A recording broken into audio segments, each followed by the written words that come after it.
Uma satisfação a gente poder vir aqui conversar com vocês dentro desse contexto da pedagogia espírita, falando sobre questões da educação espírita, dentro de um universo maior, que é falar sobre o livre-arbítrio, né, como é que o processo educacional ele vai dirigir, né, esse nosso processo de escolhas. E dentro do processo educacional espírita, as nossas escolhas elas serão orientadas por referenciais de um sistema de ideias, todo ele composto para que esse espírito possa aproveitar ao máximo, né, do seu processo reencarnatório, do seu processo evolutivo. E o tema que eu trouxe para a gente conversar, dando continuidade, né, ao que os nossos irmãos já fizeram em 2 encontros, né, veio Franco, a Denise, falar sobre essa questão do aprender a ser, numa perspectiva da teoria espírita da ação, pensando na ação transformadora do processo educativo do espírito. Então, esse título ele procura vincular esses conceitos que nós vamos procurar explanar com vocês aqui na sequência. Gostaria de combinar também o seguinte: a qualquer momento que vocês quiserem conversar, é uma conversa, vamos fazer, eu só fiz algumas telas para pontuar o pensamento e uma certa estrutura, mas ele está aberto para a gente poder conversar sobre isso, tá? A qualquer momento. Trouxe bastante as ideias do irmão Antônio Green, para a gente poder estabelecer essas conexões, tá? Começando, então, eu consigo passar aqui? Ah, foi. Então, para a gente começar a conversar aqui, eu trouxe alguns tópicos para a nossa reflexão conjunta. Vamos passar por essa perspectiva que vincula a educação e cultura, procurando relacionar com os fundamentos da teoria espírita, teoria da ação espírita. Deixa eu puxar minha...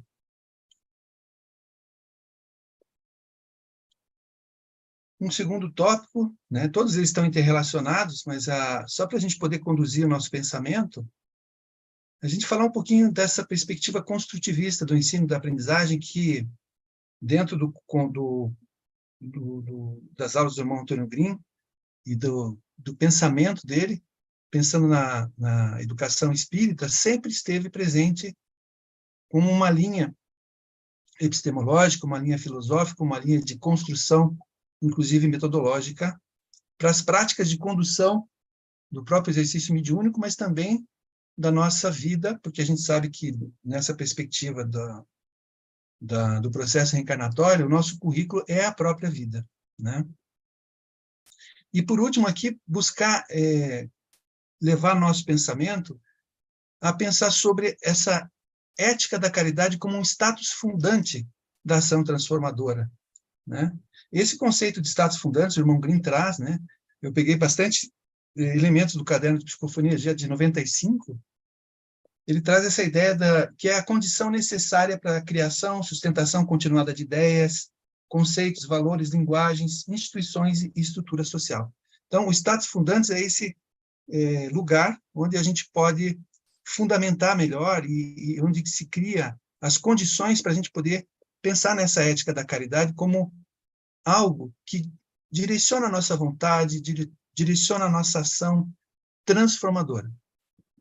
Coloca o espírito no sentido da sua responsabilidade, pensando que o espírito, nesse contexto e nesse pensamento, ele é um agente de transformações na sociedade. A partir do momento que ele começa a perceber qual é o seu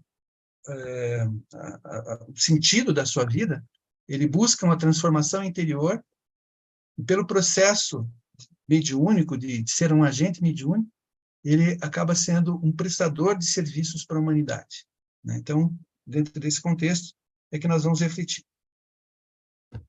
Tudo bem para vocês, então, esses 3 tópicos? Só me dá uma sinalização se estão me ouvindo bem. Tá ok. Sim. Bom, pensar nessa relação da educação espírita, cultura vinculando um pouco com essa questão da teoria da ação espírita, nós partimos de um pressuposto de que a cultura é o conteúdo da educação. Ou seja, nessa relação, todo o processo de educação envolve uma transmissão cultural, envolve um espírito que reencarna num determinado contexto e ele vai se apropriar dos valores, dos costumes, das formas de relação, de tudo aquilo que envolve a construção humana naquele contexto, né? Então, e também, a partir disso, nós vamos entendendo que o processo de educação ele vai sempre ser algo que vai reproduzir a cultura num determinado contexto, mas também é possível, pelo processo de educação, produzir a cultura. Então, cultura é um conceito que ele é bastante fluido, ele é plástico e ele está em movimento. O processo educacional, então, ele vai ser uma possibilidade de reproduzir a cultura, todos os elementos da tradição, aquilo que a gente vai internalizando como valores, mas, ao mesmo tempo, ele nos coloca no sentido de construir o novo, de trazer algo que possa trazer transformações num determinado sentido. E aí, pensando na teoria espírita da ação, o sentido é da evolução do espírito diante de uma relação de sentido que ele vai fazer, que é o encontro de uma identidade consigo mesmo e uma identidade com o Criador. Então, esses elementos, quando a gente consegue desenvolver essa consciência da nossa origem, dessa nossa origem como frutos e obras de uma criação maior, o espírito, como um ser inteligente, percebe que existe uma inteligência maior que coordena todo esse processo. E é uma necessidade, então, esse processo reencarnatório, no qual, desculpem, gente, no qual o autor, o espírito é o autor, o ator, o portador, o produtor da cultura, né? Isso o irmão Grimm sempre nos trouxe, que é o espírito quem faz, quem pensa, quem realiza, é o ser inteligente. Então, há uma possibilidade aqui da gente pensar que nós temos um sentido no processo reencarnatório que é de realizações, que é de fazer ações, e essas ações elas devem sempre ser colocadas numa determinada direção. O processo materialista, ele nos limita muito, reduz as possibilidades do espírito, porque fica muito centrado, limitado a ações para sua sobrevivência, para encontrar alguns valores que, de repente, não vão ajudá-lo a alcançar toda a sua potencialidade enquanto espírito. Então, nós sabemos que, pelo processo reencarnatório, nós temos uma oportunidade de crescimento, de alcance de novos valores, de novas possibilidades. Então, o espírito ele vai carregar consigo esses elementos de cultura, coisas que ele vem com registros informacionais de várias encarnações, mas, ao mesmo tempo, nessa encarnação atual, é o momento em que ele vai fazer trânsito, né, de conhecimento, em que ele vai poder colocar à prova alguns deles, vai poder colocar à disposição muitos deles, né, no processo missionário, né? Então, como agentes mediúnicos, nós vamos exercer um processo missionário de colocar conhecimentos, aprendizados em benefício desse contexto do entorno social, do mais próximo, do imediato, mas também do imediato, pensando também na humanidade como um todo. Então, o espírito vai reencarnar nesse contexto, em um contexto cultural, porque a gente pensa que cultura é tudo aquilo que também vai diferenciar o ser humano dos outros animais, no sentido da produção da linguagem, de uma linguagem simbólica, da capacidade que o ser pensante, né, quando o espírito alcança a sua capacidade de pensar, né, ele consegue registrar, né, a sua própria história, ele consegue fazer memórias desses registros, e ele consegue, então, a partir disso, construir possibilidades de ampliar sua visão da realidade. Ele consegue construir novas formas de enxergar a realidade e ver coisas né, que uma visão, por exemplo, materialista, não permite enxergar. Então, a visão espiritual do processo, os valores espirituais, vão nos ajudar a fazer aquilo que os espíritos trouxeram como uma ideia de um alongamento do olhar, né? Então, nesses contextos culturais, são ótimos ali para o espírito poder exercer, então, todo o seu desafio reencarnatório do processo evolutivo, no qual será colocado frente a diferentes experiências para poder ali aprender, né? E esse termo aprender e aprendizagem, ele vai ser decorrente dessas experiências e das vivências todas que envolvem a produção da vida material, né?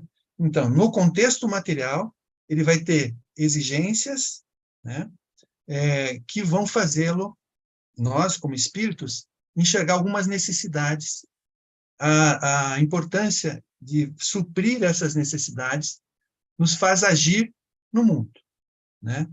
Então, é importante que essa ação ela seja feita na direção da construtividade, né? Então, já existe dentro de uma visão espiritual desse processo evolutivo um determinado olhar para a construção.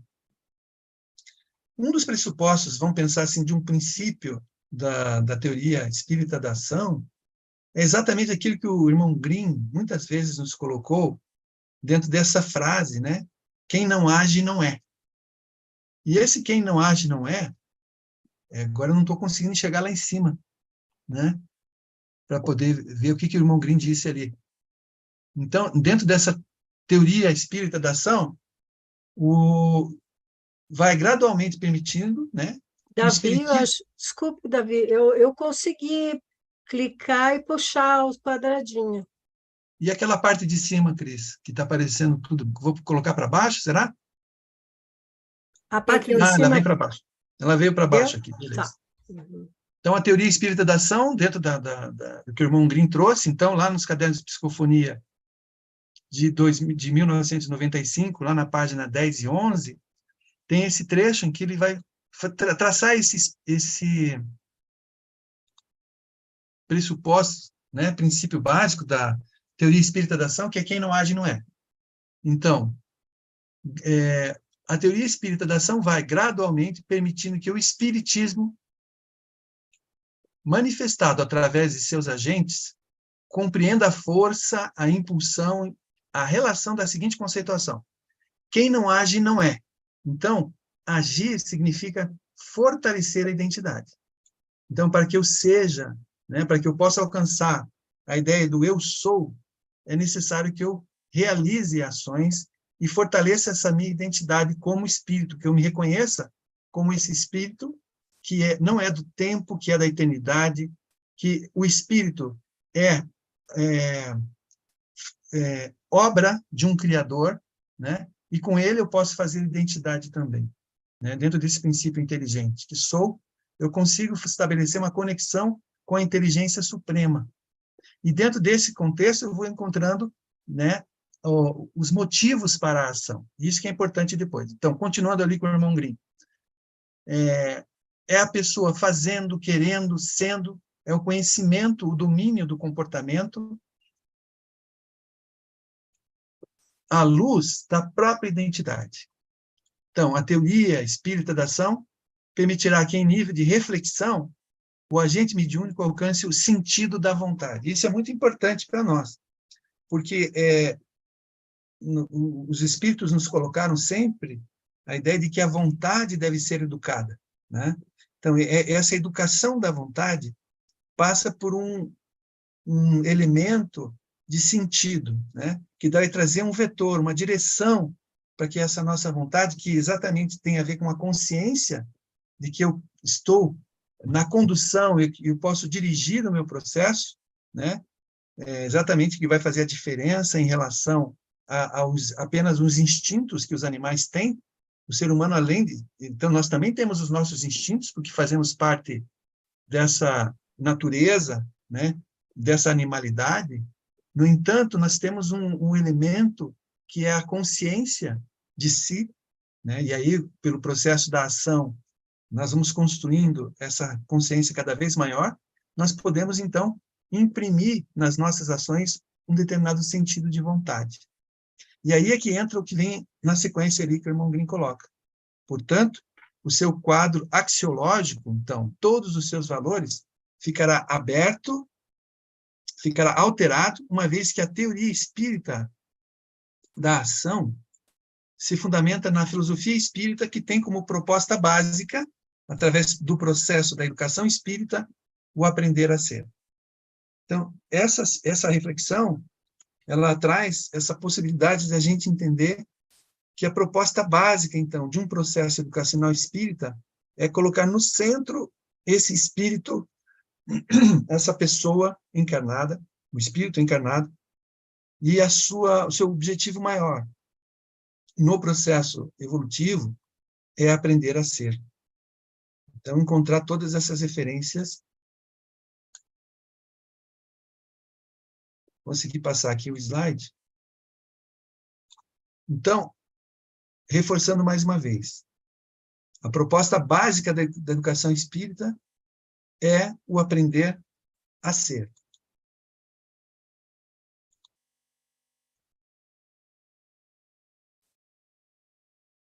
Pensando nessa questão da vontade, que é o elemento que, quanto mais eu vou fazendo identidade, mais eu vou buscando essa relação com o entendimento da minha origem, né?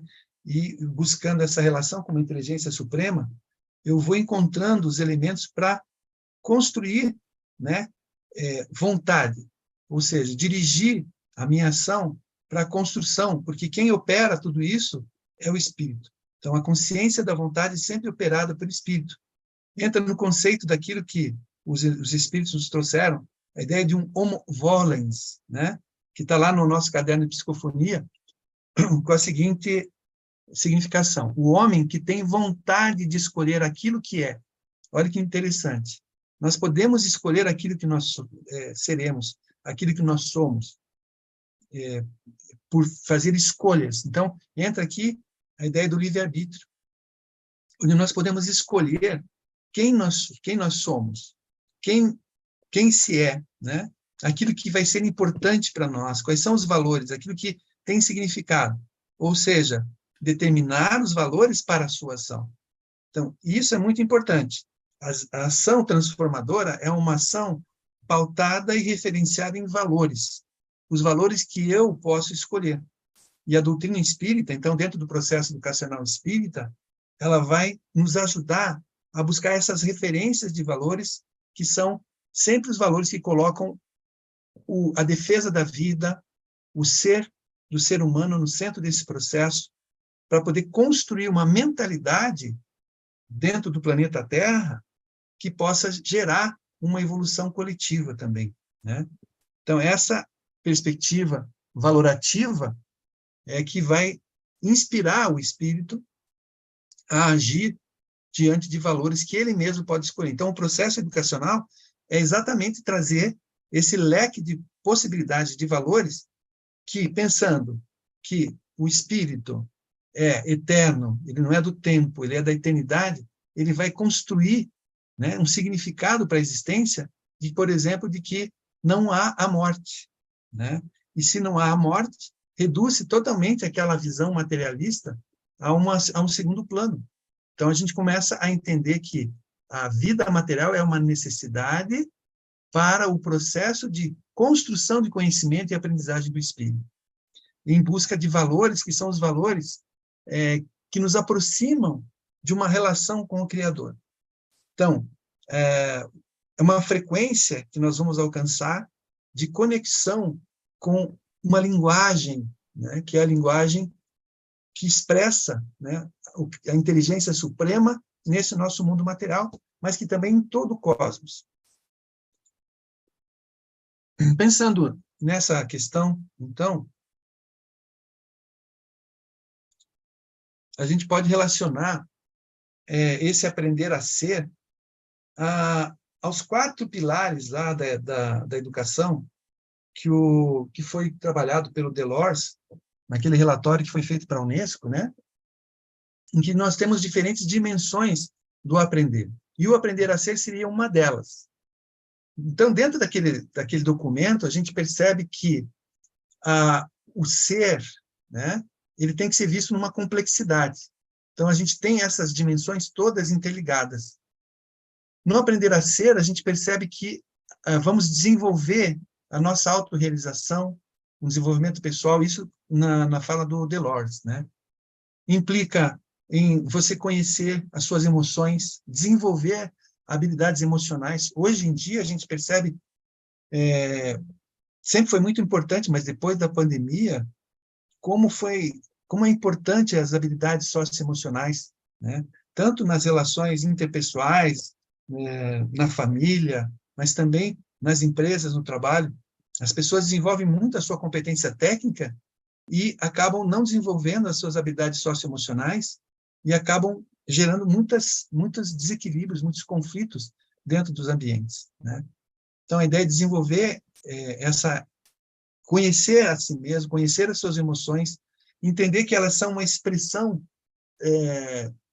da nossa matéria, mas que toda ela pode ser conduzida e organizada e controlada pela vontade do espírito. Então, esse processo, que envolve também questões éticas e morais na construção do ser, vai auxiliar esse espírito a alcançar a sua própria identidade, né? A desenvolver a sua autonomia, né, pessoal. E dentro desse conceito de autonomia, entraria a ideia de uma autonomia moral e intelectual. Dentro do aprender a conhecer, e aí entra um conceito bem importante, que pelo processo reencarnatório a gente percebe que o processo de conhecimento, ele não tem fim, né? E o processo de educação não é apenas essa educação formal ou informal, mas ele é um processo permanente de construção de conhecimento. Então, aquisição de conhecimentos, habilidades para compreensão, né, por meio da educação. Compreensão de si mesmo, dos outros, das outras pessoas, do mundo em que se vive, né, nessas relações que pode se fazer. Então, envolve o desenvolvimento do pensamento crítico, que é um pensamento que busca um aprofundamento de questões, né, diferentemente daquele pensamento raso, do pensamento que fica na superfície.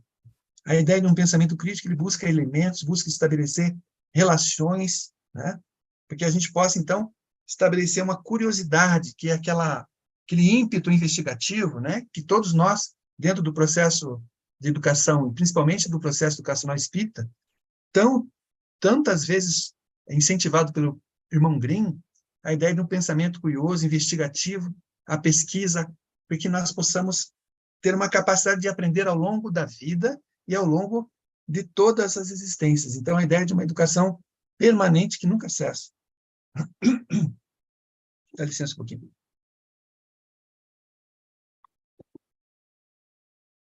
Dentro desse contexto também de dimensões do aprender a fazer é uma dimensão que envolve procedimentos para realização prática, né, para resolução de problemas, tomada de decisão, principalmente no trabalho coletivo, né, e envolve também a aplicação do conhecimento.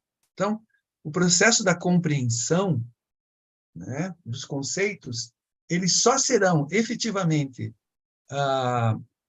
algo efetivo e aprendidos quando colocados em alguma situação prática de vida que envolve uma aplicação desse conhecimento para enfrentar os desafios do mundo real.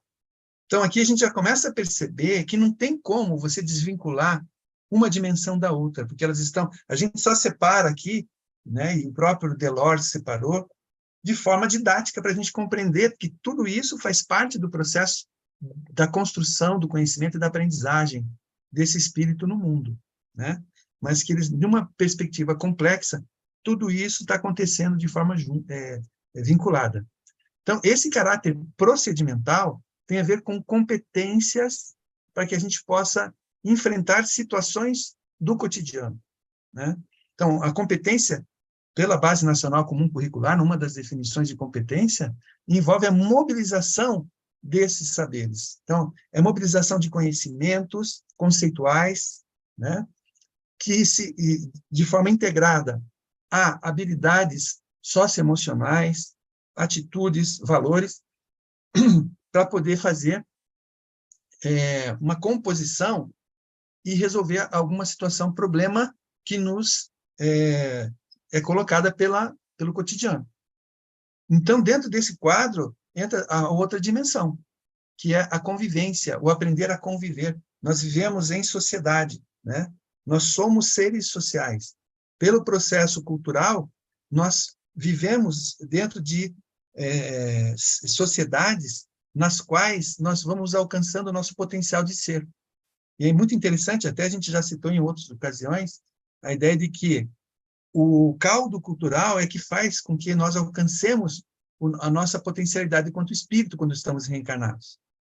Porque se você reencarnar num lugar como aquelas meninas da Índia que se perderam na floresta e não tiveram o contato com o ser humano, ele não vai desenvolver todo o seu potencial humano, né? Nem mesmo as condições biológicas. Para a gente entender, nem a postura bípede, né, que aquelas meninas desenvolveram. Elas viveram entre os lobos durante muito tempo, quando se perderam na floresta, não desenvolveram a linguagem, começaram a ter hábitos noturnos e não alcançaram a postura bípede. Isso quer dizer que nós precisamos da relação com o outro ser humano dentro de culturas para que a gente possa desenvolver o nosso potencial humano, né? E a convivência é primordial nesse processo. Então, como que nós vamos conviver dentro dessa diversidade enorme que é a humanidade? Nós temos um elemento de unidade que é dentro da essencialidade do pertencimento, que todos nós somos fraternos pela origem no mesmo Pai, né? Então, dentro dessa condição, nós somos da humanidade, né? Pertencemos à humanidade. E essa é a nossa condição humana de unidade, mas tudo mais que se refere ao ser humano é a diversidade, né? São expressões singulares de cada um dos seres humanos que vão se conviver mutuamente. Então, é necessário, para que essa convivência ocorra, que nós desenvolvamos algumas habilidades, por exemplo, valores, e aí entra aquela ideia da consciência que vai se vincular a alguns valores, né? E os valores espirituais aqui, eles seriam a plataforma na qual a gente entende que poderia haver um entendimento melhor entre as pessoas pelo processo de respeito mútuo, pela cooperação, pela tolerância, né, entre as pessoas, compreensão da própria incompreensão dos outros, né, das diferentes culturas, religiões e origens, enfim.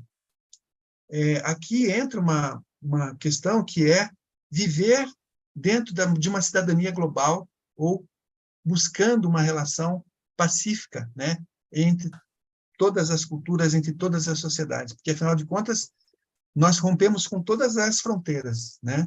Nós somos a humanidade, vivemos no mesmo planeta, né? Bom, essas relações todas que envolvem o aprender nas suas diferentes dimensões, faz a gente fazer uma reflexão sobre as relações que existem entre eles e, pensando na dimensão do ser, a aprendizagem central aqui, né, o elemento central, segundo o irmão Leocádio, eu trouxe uma citação do irmão Leocádio aqui, de 2001, lá do Médium, né, na página 94, ele vai colocar assim para a gente, que no processo educativo espírita, o aluno é sempre a pessoa e nunca o objeto. Isso é muito importante para a gente pensar que o ser humano, né, a pessoa, é o centro do processo educacional espírita, né? E a educação espírita entende que o currículo representa a vida. Então, é esse ser que vai estar numa trajetória, né, evolutiva e necessária esse momento, então, para que ele possa aprender a se desenvolver melhor, né? Então, o que vai, nesse contexto, aprender a viver, aprender a aprender, aprender a procurar de maneira livre e crítica a verdade. Dentro desse contexto aqui, dá para a gente coloquei aqui um colchete para dizer que dentro dessa ideia está presente o aprender a conhecer, que está lá dentro daquele contexto que a gente estava conversando. Aprender a fazer, então, o autoconhecimento, aprender a trabalhar com dignidade, aprender a conviver, a suportar, a perdoar, a dizer sim e a dizer não, com espírito de justiça. Então, veja que aqui o irmão Leocádio refletindo, né? e trazendo para nós esses elementos do aprender a amar a Deus e o próximo, aprender a fazer prece, a se comunicar com o mundo espiritual, portanto, aprender a ser. Dessa mensagem do irmão Leocádio, desse contexto, dessa citação dele, a gente consegue imaginar que, na relação dessas dimensões, o aprender a ser é central dentro desse contexto, né? Então, eu consigo entender que o ser, ele se faz no fazer, ele se faz no conviver, ele se faz no processo do conhecer. Então, essa é a dimensão que o irmão Leocádio faz essa síntese para nós, né, de colocar essa dimensão do aprender a ser no centro desse processo, né, que vincula essas diferentes dimensões de aprendizagem. Pessoal, estou falando bastante aqui, mas ninguém está falando, hein? Se quiserem colocar alguma coisa até aqui, tá tudo bem por enquanto?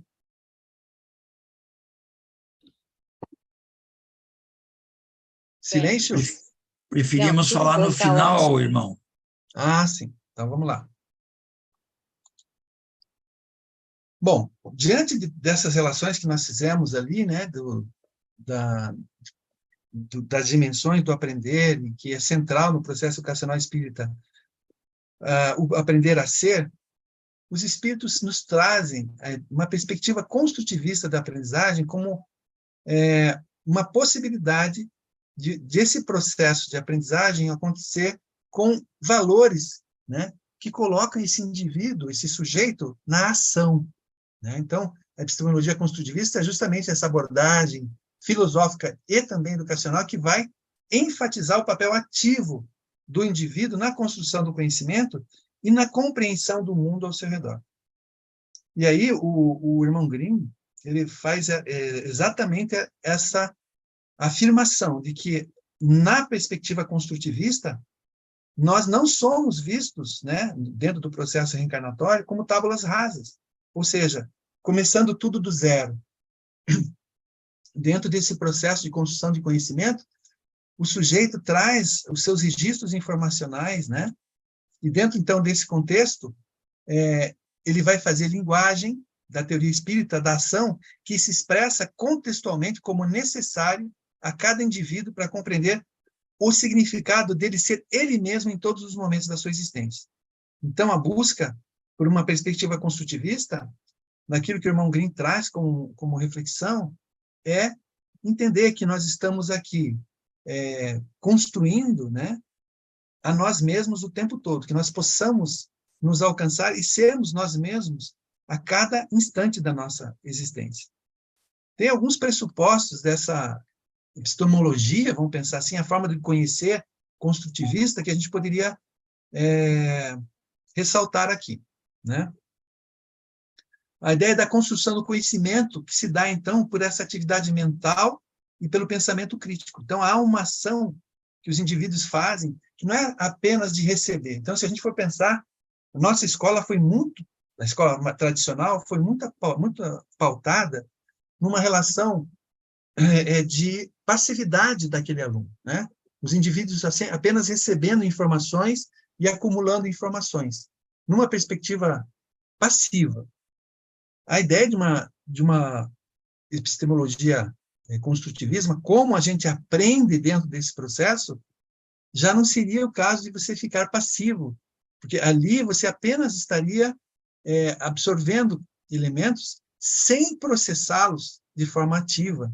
Então, sem fazer perguntas, e aí a ideia é que, a partir do momento que você consegue estabelecer uma relação com o conhecimento, você vai desenvolvendo uma profundidade maior em relação ao conhecimento. Estabelecer relações desse conhecimento com conhecimentos anteriores, com conhecimentos prévios que você tenha.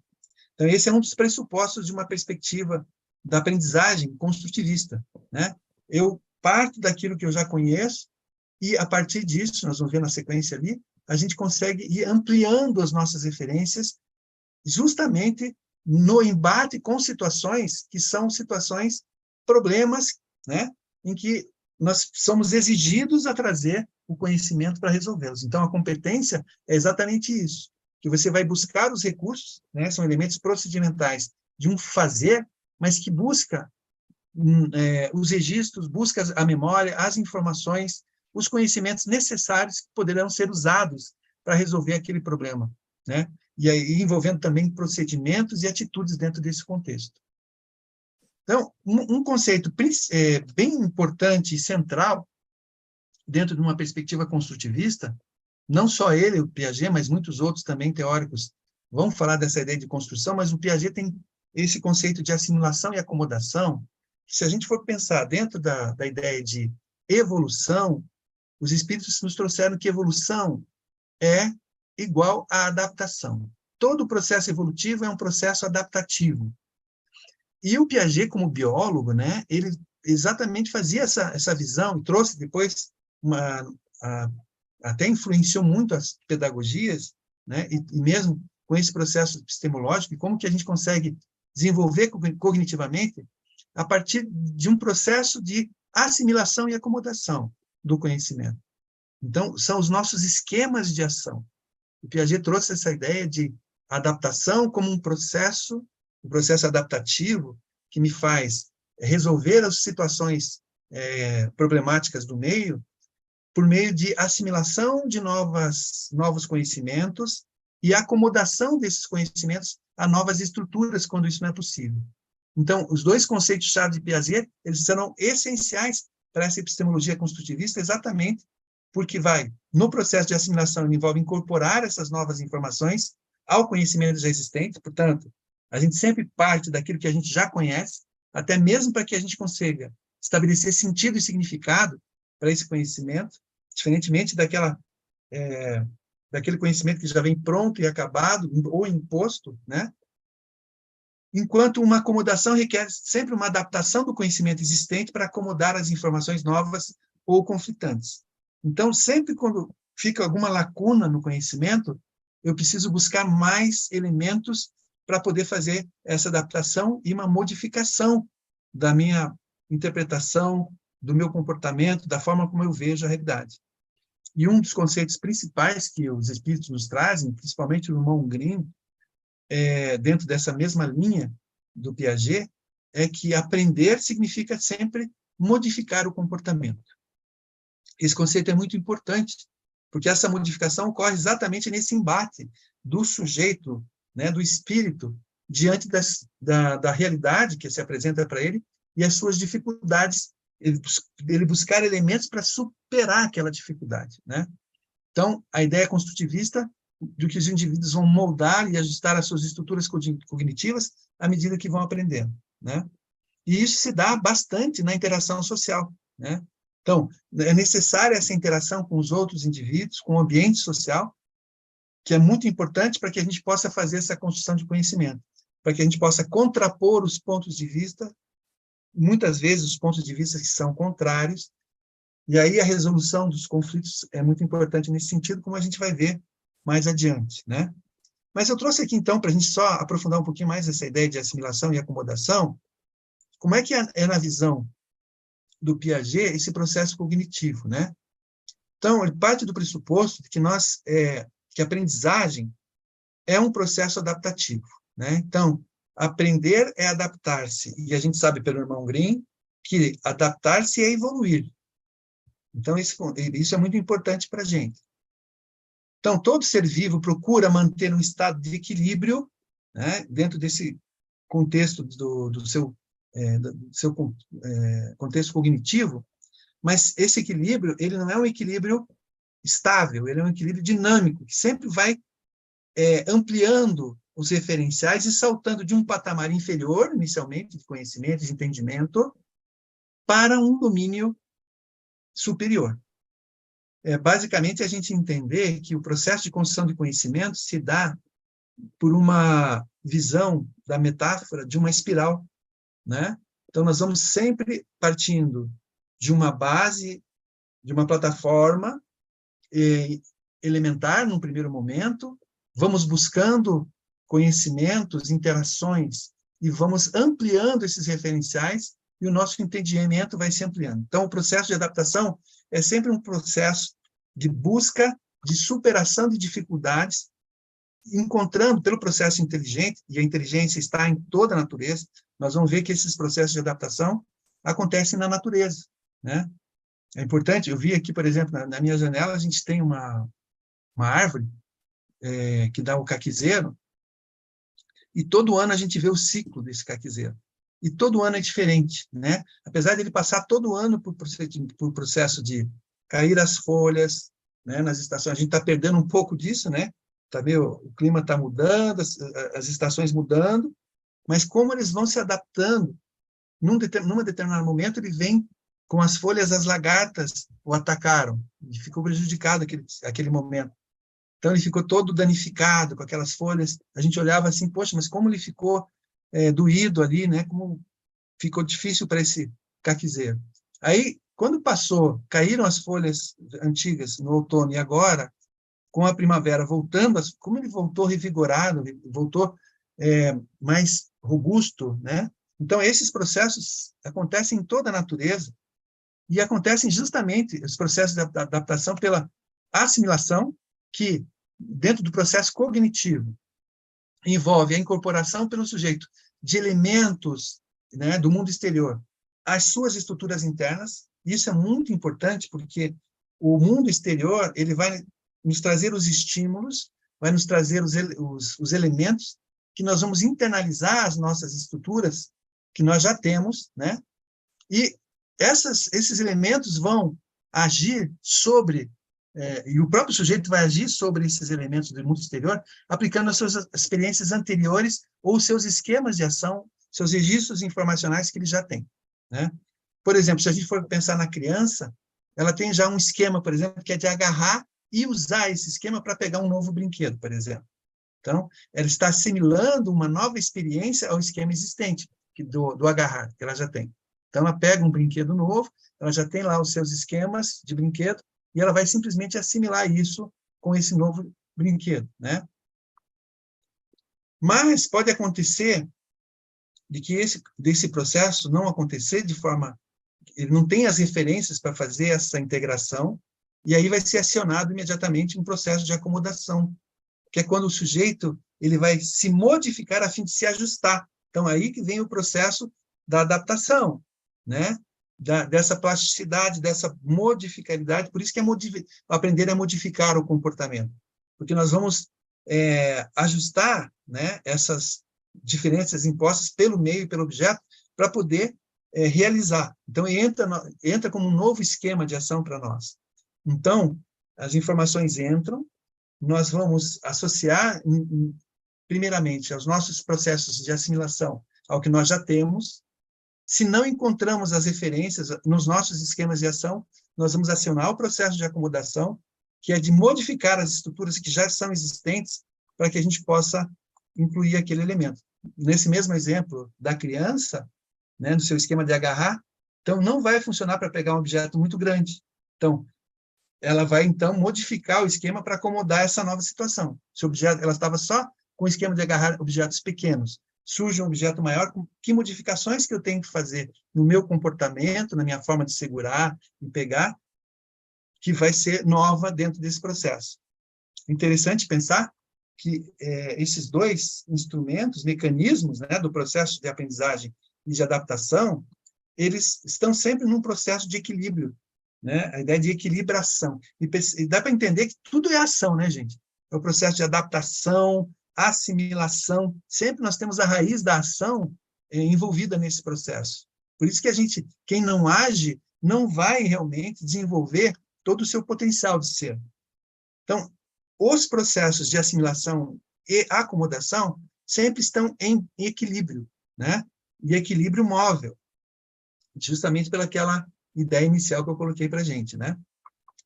Bom, com isso, vai havendo sempre uma ampliação dos referenciais, dos nossos próprios referenciais, e os nossos esquemas de ação vão se ampliando também. Então, o patamar superior sempre vai servir de um ponto de partida para novas assimilações. Então, essa perspectiva do Piaget está bem fundamentada e ela é muito coerente e integrada a uma perspectiva construtivista. É o sujeito que constrói o conhecimento dessa forma, né? Pensando no processo educacional, né, como é que uma perspectiva construtivista organizaria o processo de ensino? né? E aqui a gente pode buscar referências tanto em Piaget como também em outros teóricos, como, por exemplo, Vygotsky, que, apesar de colocarem esses teóricos em linhas opostas, há confluências entre eles, principalmente na ideia da construção do conhecimento, né? Então, a gente passa por diferentes estágios da compreensão e de elaboração cognitiva, e esses estágios, eles não são fixos, não são rígidos, mas eles nos dão elementos para organizar, por exemplo, o processo de ensino, pensando no desenvolvimento cognitivo das crianças, né? Se for pensar na escola tradicional ou na escola como a gente pensa.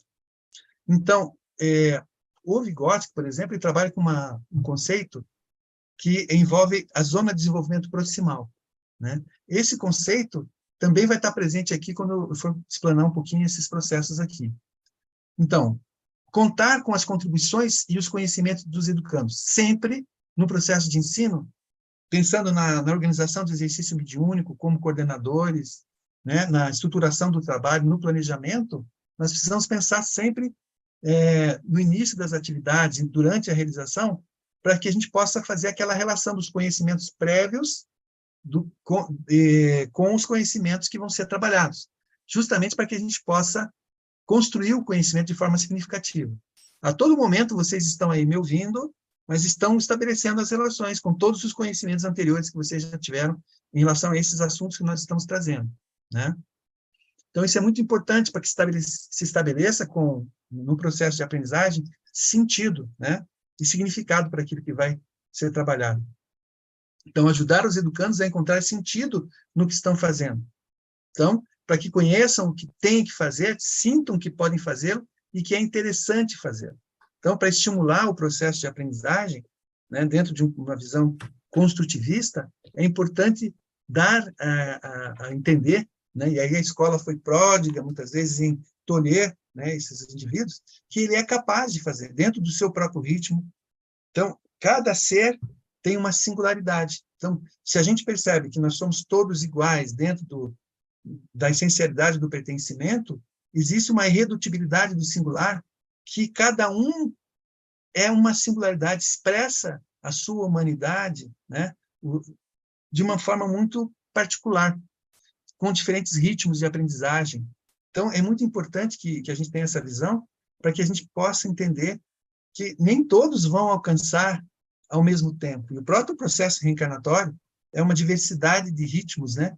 Pessoas que já estão um pouco mais à frente, que podem ajudar aqueles que estão um pouco mais atrás. Em alguma esfera, eu posso estar um pouco mais distante, mas em outra esfera eu posso estar um pouco mais adiante. E nesse contexto de composição, de interação entre as pessoas, a gente vai construindo um conhecimento de forma mais significativa, né?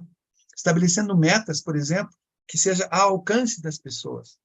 Então, é muito importante a gente fazer esse olhar para onde eu estou nesse momento, o que eu já consigo fazer, para estabelecer aonde eu quero chegar. Quando o Vygotsky trabalhou a ideia de zona de desenvolvimento proximal, é exatamente o caminho que eu tenho que percorrer entre aquilo que eu já sei, aquilo que eu já domino, que eu consigo fazer sem ajudas, de forma autônoma, né? A distância com aquilo que eu posso vir a fazer, que é o meu potencial, né?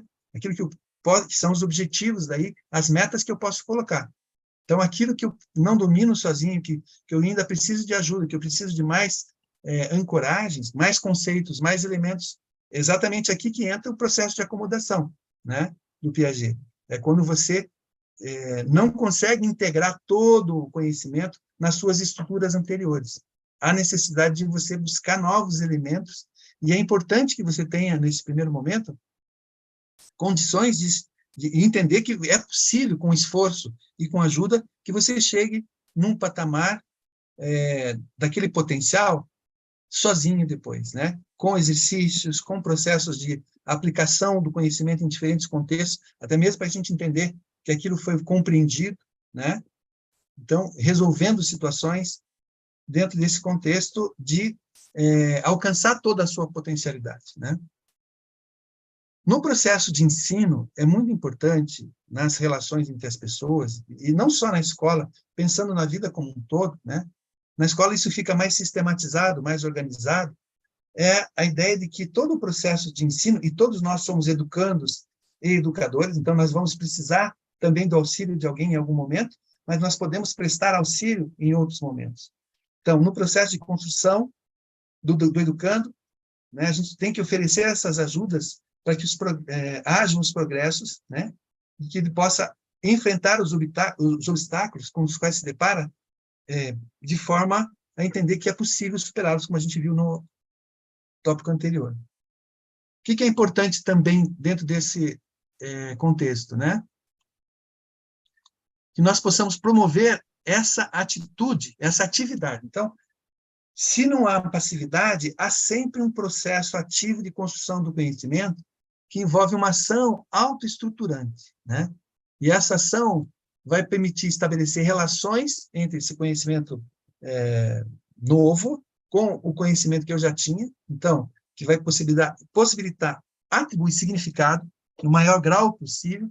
E um outro elemento que entra aqui, que é muito importante, que é a ideia de uma metacognição, que é a ideia do aprender a aprender, ou seja, eu vou me apropriar dos mecanismos do meu próprio e controle do meu próprio processo pessoal da aprendizagem, né? Da construção do conhecimento.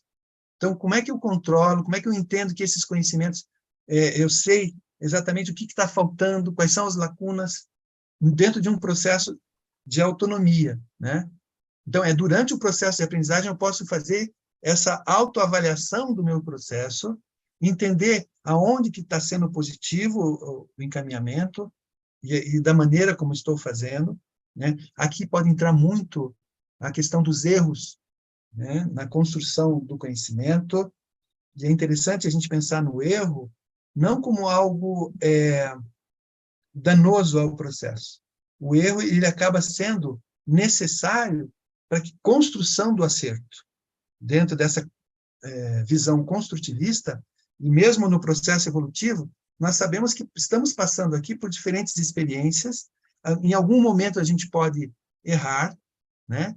E esse erro sempre vem diante de alguma referência, né, de valores. Portanto, é muito importante a gente lembrar daquilo que nós falamos no começo, né? Nós somos o homo volens, que temos capacidade de selecionar, escolher os valores, e quando estamos nesse processo, acompanhados da doutrina espírita, os referenciais, por exemplo, da moral cristã, serão muito importantes nesse contexto, né? Então, acompanhar esse processo de aprendizagem, criar condições sempre favoráveis para que esse processo aconteça, e as condições favoráveis são sempre aquelas em que o sujeito que está aprendendo, ele tem um autoconceito positivo e ele tem uma autoestima que propicie, né? Todo o processo de aprendizagem, ele ocorre de forma muito mais fluida quando nós temos uma autoestima positiva e um autoconceito positivo de nós, né? E, às vezes, a escola sempre colocou para nós rótulos, né? Em algumas pessoas, aqui, pelos diferentes ritmos, aquele ali é devagar, aquele ali é burro, aquele não consegue. Foram colocados os processos de avaliação, né? Sendo tudo ou nada naquele dia. Numa perspectiva construtivista, você sempre terá as condições necessárias para poder galgar dentro das suas próprias dificuldades e no seu próprio ritmo, né?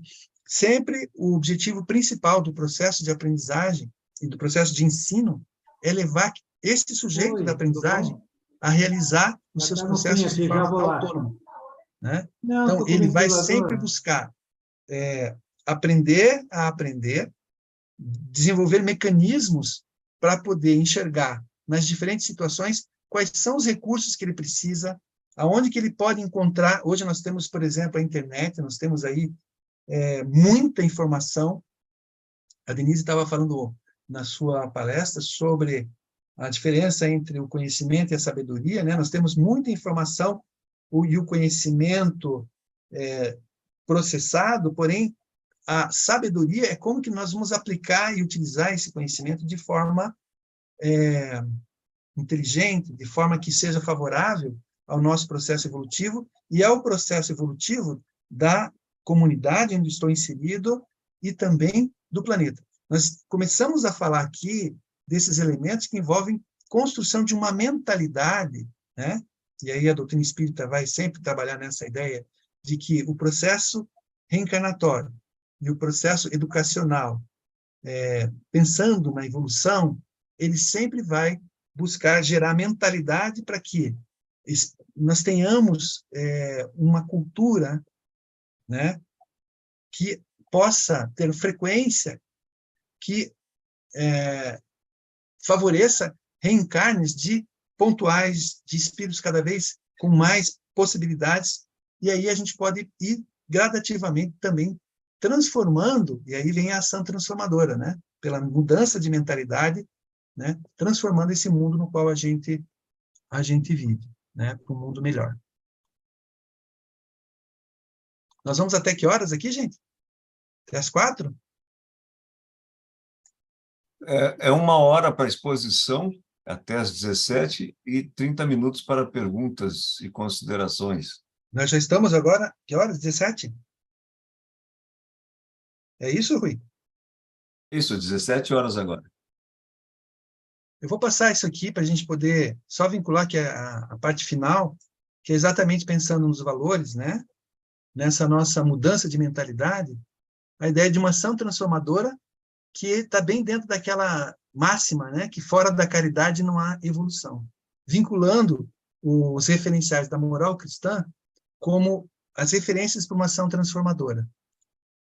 E aqui, uma citação também do irmão Grimm, dos Cadernos de 95, ele fala exatamente que, pensando, né, na doutrina dos espíritos e procurando conceituar o background da cultura e da mentalidade humana, numa visão espiritual, e procura demonstrar que o status fundante da descoberta, da inovação, da criação, da invenção, necessita da mentalidade prontificada como solo preparado para a fundação. Dessa feita, os espíritos demonstram que a força de toda a evolução da Terra está no alcance do homem em compreender que o homem e o mundo representam uma unidade, e, portanto, que qualquer problema da Terra se refere ao homem e à humanidade. E aí eu coloquei um negrito ali para a gente pensar, né, nessa afirmação. Assim, a resolução dos problemas só será possível com uma forte consciência ética, pois, do contrário, não se resolvem, mas se criam problemas. Então, uma visão construtivista, na perspectiva da educação espírita, é colocar todo esse potencial de conhecimento e de construção de conhecimento numa perspectiva de valores que sejam para resolver as questões da humanidade. E a grande crise que nós vivemos, que os espíritos colocavam sempre, e a gente percebe isso, é a crise moral do nosso planeta, que impacta, né, em todos os setores, esferas de convivência e de existência. Então, é importante, nesse contexto, que a gente se perguntar sobre o que nós podemos entender por uma ética da caridade, né? E aí a gente pode responder isso pensando na ideia da compreensão desse outro. Sempre tem esse nosso próximo, esse outro que é diferente de mim e que eu preciso desenvolver processos de empatia, entender que ele, muitas vezes, não tem as mesmas condições que eu tenho, não tem a mesma capacidade de compreensão que eu desenvolvi, né? Então, pede simpatia, pede generosidade, segundo o Morin trouxe na ideia de uma educação para a compreensão, né?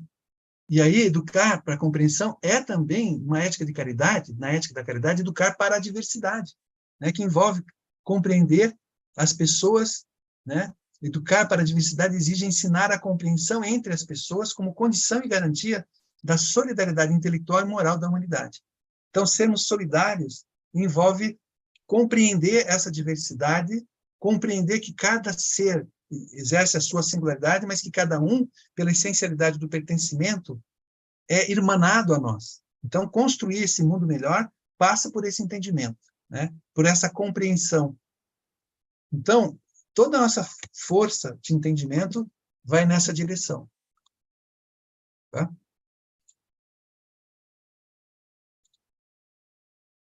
A possibilidade de compreender nos coloca numa condição de administrar de forma positiva os conflitos que surgem, né? Então, o conflito ele é um desconforto e também faz parte do processo de aprendizagem. todo processo adaptativo ele não é confortável. Por quê? Quando você não consegue assimilar, né, aos seus esquemas anteriores, por isso que é importante a gente entender o movimento do processo de aprendizagem e não ficar estagnado num determinado conceito, porque a estagnação no conceito gera preconceitos, né? E o processo cognitivo ele exige esse movimento.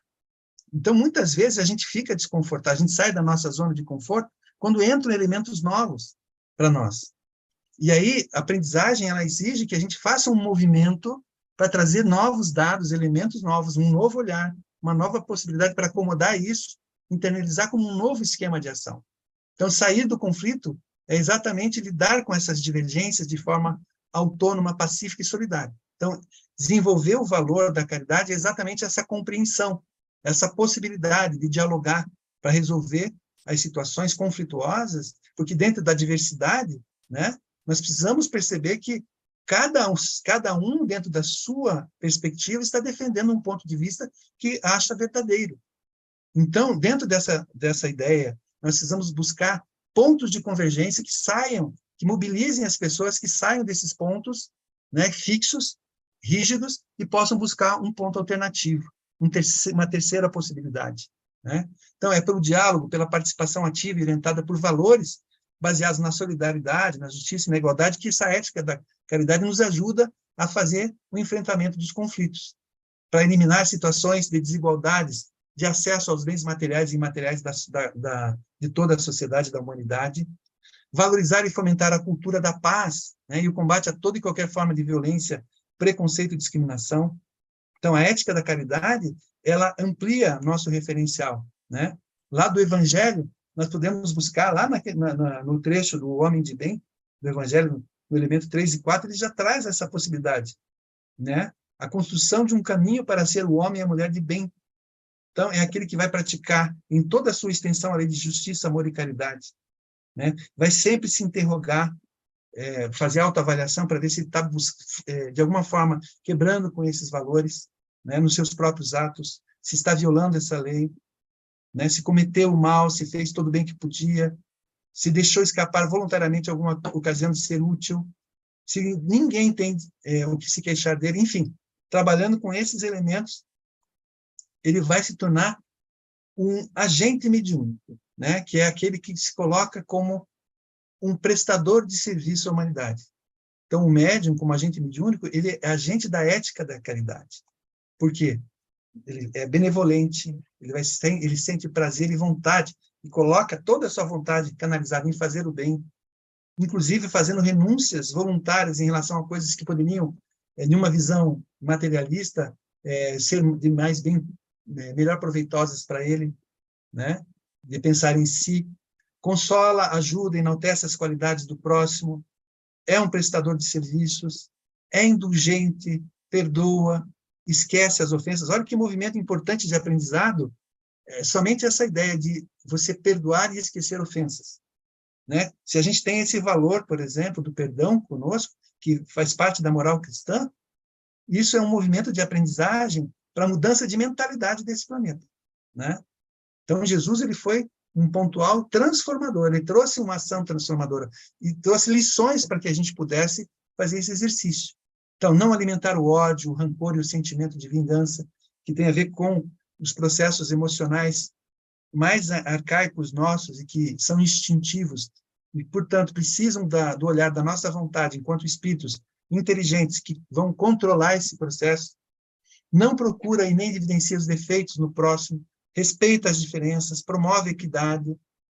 Olha, combate o orgulho e o próprio egoísmo, né? Então, não se achar mais que os outros por conta de uma posição ou por conta de algum título, alguma ação. Trata todo mundo, né? Conforme cada um precisa, dentro da ideia da equidade. Todos somos irmanados, né? Combater o egoísmo são os dois grandes movimentos, né? Que se a ética da caridade, ela vem fazer o contraponto numa balança, né, a essa visão do orgulho e do egoísmo que são muito presentes numa visão materialista, né, que impera no planeta Terra hoje. Então, a visão da ética da caridade é exatamente eu me perguntar como é que eu quero viver. Eu quero viver a minha vontade vai ser colocada para que eu aprenda, né, a os elementos de ser, e ser alguém que vai atuar nesse mundo de forma a construir com o outro, né? Então, não calcula ganhos e perdas das ações que faz, né? E o autoconhecimento, que é a base né, desse processo. A caridade é uma referência para o autoconhecimento e para a aprendizagem. Então, nós temos um referencial de valores na ética da caridade que nos ajudam a fazer essa mudança de mentalidade, né? Sempre acompanhando com o processo de autoavaliação, processo de metacognição, para entender como é que eu estou construindo, né, esse conhecimento que envolve tantas dimensões assim, que envolve os pensamentos, as palavras e as ações. Por fim, para terminar aqui, gente, para a gente poder conversar um pouco, fechar com essa ideia do irmão Green aqui, que é uma síntese de tudo aquilo que a gente conversou até aqui, né? É fundamental que ele, o médium, esteja sempre em prontidão para fazer decodificação da sua consciência espiritual. Assim, é possível alcançar a visão espiritual propriamente dita do seu próprio ser. Na sequência, perceber a força da imanência do Criador em si mesmo, a propulsão do seu exercício de fé e, passo a passo, a sua consciência evolutiva se manifestando através das suas ações, da compreensão do próximo, do perdão, paciência, amor, fraternidade, caridade e esperança. Muito bem, gente. Isso está no irmão Green, lá dos apontamentos de aula do 4 do 8. Então é isso. Obrigado aí pela paciência e pela atenção.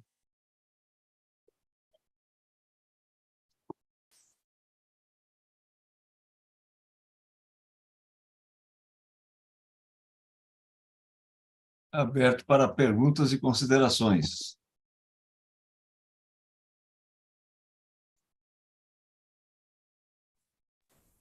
Obrigada, Davi, pelas suas colocações. Realmente, o irmão Antônio Green é uma luz no nosso caminho, né? E o que você falou também hoje, tem a Denise, na semana passada, falou do tornar-se, né? E aí eu lembrei também do Freud, porque para virar uma mulher, uma menina tem que tornar-se, né? Então, eu lembrei dessas colocações também, e aí eu quis só te dar parabéns, que foi muito esclarecedor. Muito obrigada, hein? Obrigado, Márcia.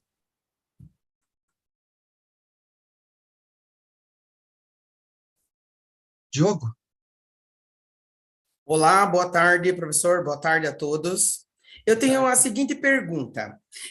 Quando o senhor explorou analiticamente as dimensões do aprender a ser, conhecer a fazer e a conviver, soou-me também de grau considerável de importância, além de entender que o aprender a ser é o centro do processo e que o ser conhece, faz e convive, ele também intui. Porque, de acordo com os nossos conhecimentos prévios, nós identificamos o que é adequado, inadequado, justo, injusto, aquele que precisa de adequação, ou é uma inadequação.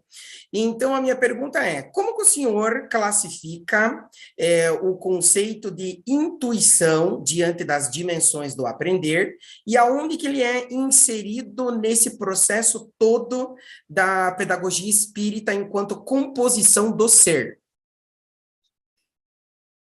Eu entendo que quando nós estamos nesse processo, né, complexo do processo do aprender, nós vamos encontrando, principalmente quando esses valores espirituais estão presentes, né?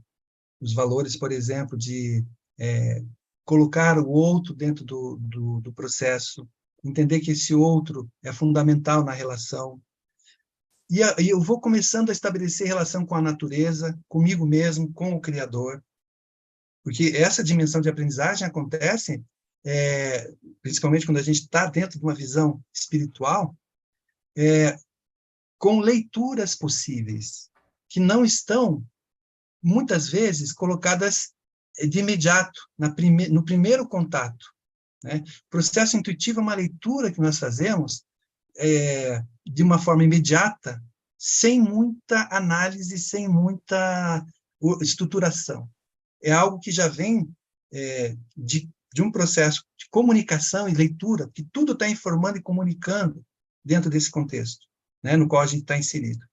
E quanto mais a gente vai desenvolvendo a nossa sensibilidade, a nossa percepção, e isso envolve uma concepção inicial, né, das coisas, por isso que é importante a gente se perceber como capaz, como alguém que faz parte dessa inteligência toda, que organiza a natureza, e eu, como parte da natureza, faço parte dos processos de auto-organização da vida, e que quando eu ajo de forma a ferir essas leis que coordenam tudo, eu acabo entrando em desequilíbrio, né? Então, eu acredito que o processo intuitivo é essa capacidade, né? E essa competência que nós vamos desenvolvendo de uma percepção da realidade que não está, num primeiro momento, visível para nós. E isso se dá de uma forma muito sensível, né? Você aciona uma sensibilidade que busca os registros e de uma forma muito imediata. Isso tudo é uma luz que muitas vezes vem. Então, somente é muito possível, por exemplo, a gente fazer experiências desse processo sem ter muita condição, às vezes, de explicar como ele acontece. Porque é muito, talvez, de cada espírito que vai alcançando isso, né?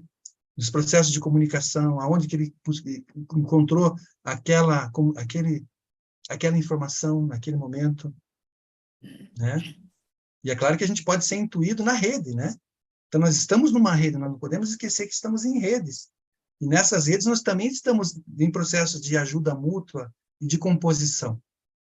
Então, entre nós encarnados e nós desencarnados, nós compomos as redes que vão nos sustentar nas nossas ideias, nas nossas convicções, e muitas vezes nas nossas tomadas de decisão.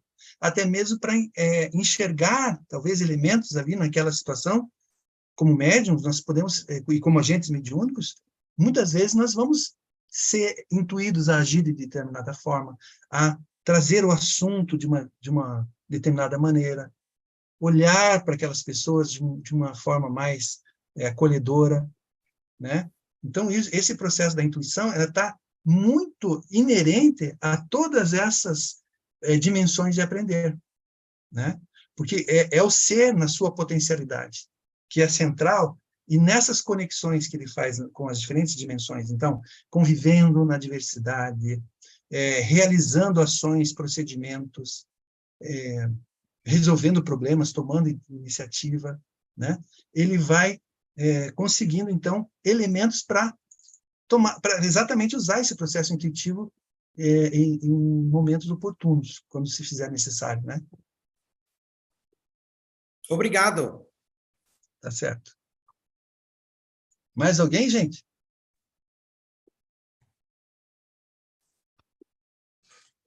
Eu acredito que para a intuição funcionar, nós precisamos estar conectados com todo o nosso sentir. Ela é fruto do inconsciente, né? Aplicada a uma ação consciente. Acho que é como dar um pulinho ali no futuro e para compor um quadro que no presente a gente não é capaz de compor. Ali a gente entende a totalidade do que está acontecendo e a gente volta rapidinho. Eu lembro que eu estava numa sala de aula um dia, e um dia muito frio, extremamente frio. E uma criança, ela não estava muito bem. Aí eu perguntei para a professora, porque era uma criança de 5 anos, né? São crianças extremamente bagunceiras, correm o tempo inteiro. Eu perguntei para a professora, o que está acontecendo, né? Ela falou assim, os pais foram acionados e vêm buscá-la. E aí me incomodou aquilo. É porque a criança teria que esperar a mãe ser comunicada naquele estado para ser retirada da escola. E eu fui até a criança. Quando eu cheguei até a criança, a primeira coisa que eu fiz foi pegar o capuz dela e colocar nela. E eu vi que tinha um cobertorzinho que eles ficam deitados. Eu pedi para ela deitar. Eu não deitei, até porque a gente não tem o hábito de pegar nas crianças e ficar ajudando elas a fazer qualquer coisa. Por uma questão de cuidado, né? Mas eu fui ali, ajudei ela a deitar, a pegar o cobertorzinho, ela respondeu muito rápido a esses estímulos, né? E naquele momento, alguma coisa falou assim para mim, coloca a mão sobre as orelhas dela. E eu fiz. Eu coloquei as 2 mãos sobre as orelhas da criança. Não deu 2 minutos, a criança dormiu. E eu esqueci da cena. Só olhei depois. E ali foi um processo extremamente intuitivo.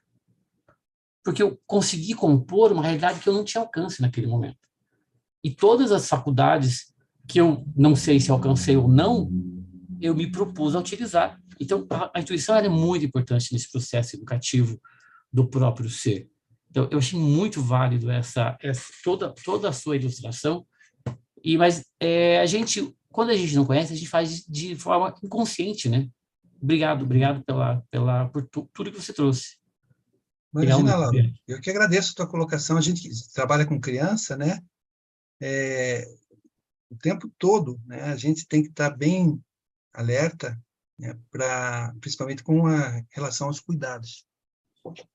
E eu entendo também que, às vezes, a gente tem que tomar muito cuidado com as ações que nós vamos tomar e os desdobramentos. Então, acho que a leitura, o processo, né, intuitivo, que eu acho que precisaria ser mais pesquisado, que a gente devia pesquisar mais e trabalhar mais com ele, né? Porque parece que tem coisas que são meio que a gente vai... O intuitivo não significa que você é simplesmente levado passivamente, mas que você está num contexto de querer, né? De vontade, de comunicação, em que, num determinado momento, uma síntese ocorre e a gente consegue fazer uma ação. Então, é mais ou menos a ideia de você desenvolver uma competência para a resolução de problemas com uma linguagem que não está muito bem estruturada. Então, temos que aprender também o processo intuitivo, né? Então, esse processo intuitivo é processos de reflexão, meditação, resposta, compreensão de quem eu sou, né? Onde eu quero chegar, qual é a minha intencionalidade de vida. Quando eu estou colocado na frente da criança, o meu desejo, né? O meu querer, a minha vontade, é a construção daquela criança. Então, eu já me coloco naquele momento de que, né, alerta para que toda a minha ação seja uma ação que possa realmente fazer o bem a ela. Às vezes é colocar um limite de uma forma bem colocada.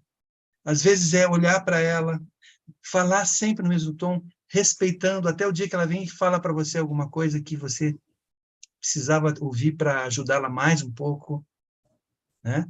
Então, são situações bem complexas, porque no cotidiano, né, são muitas informações, muitas coisas, e é por isso que é importante a gente estar muito bem conectado, né, com a nossa própria essência o tempo todo, né? É um processo permanente de comunicação com o Criador e com essa frequência nas redes, para a gente poder atuar da melhor maneira como um agente mediúnico, porque o agente mediúnico, nós o somos há 24 horas, né, por dia. Uma coisa que eu não relatei também é que, assim, inconscientemente eu pedi a ajuda do Dr. Leocádio, porque não tem como você, naquele momento, você não sabe como agir. E, inconscientemente, eu falei, Dr. Leocádio, me ajuda, eu não sei o que fazer. O que se faz numa condição como essa, né? Uma criança apresentando uma dor de ouvido, onde a mãe vai demorar para chegar, existe um frio que está incomodando, porque o frio, conforme o teu estado do corpo, o frio incomoda muito, né? Então, naquele momento, assim, eu só lembro, acho que inconscientemente eu devo ter pedido ajuda do Dr. Leocádio, e eu lembro que, quando eu saí da sala, estava indo embora, que eu lembrei de todo o processo. Eu acredito que não foi uma coisa muito 100% consciente, foi muito de intuição mesmo, e de pedir ajuda naquele momento, buscar uma frequência, entendeu? Buscar uma frequência e tentar ser o mais intuitivo possível, sem entender o que está acontecendo. Mas é isso, muito obrigado. Eu acho que o importante é isso, que a gente consiga cada vez mais tomar consciência desse processo, né? Que ele está presente, que ele é efetivo, né? E que grandes coisas podem ser feitas, porque o processo intuitivo é aquilo que você vê aonde ninguém vê, né? Você viu numa situação em que não estava claro. Então, você tem uma ação já num nível, veja só, no processo de aprendizagem, a gente assimilou várias coisas, né? E, em dado momento, você buscou um recurso e fez uma leitura daquela situação e você agiu ali, né? Quanto mais a gente toma consciência disso, mais a gente vai sentindo firmeza nisso, né? Convicção disso. Eu gosto muito de uma fala dos espíritos, do irmão Mauri, de ser a fé. Porque ser a fé, no meu entendimento, é exatamente um aprendizado que gera uma frequência de comunicação contínua com o Criador. Né? Você está na frequência daquela inteligência suprema e na rede que sustenta tudo isso. Então, ser a fé é estar 24 horas na conexão. Né? E nessa frequência, nós vamos ser acionados, né, para prestar um serviço para essa inteligência suprema. E aí nós vamos estar abertos para essa construção. Né? Então, eu acho que é muito, muito, muito importante esse trabalho de autoconhecimento, de autopercepção, né, de busca de elementos para poder fazer essa leitura ampliada. Obrigado, Laura. Obrigado, eu também. Irmão Davi? Oi.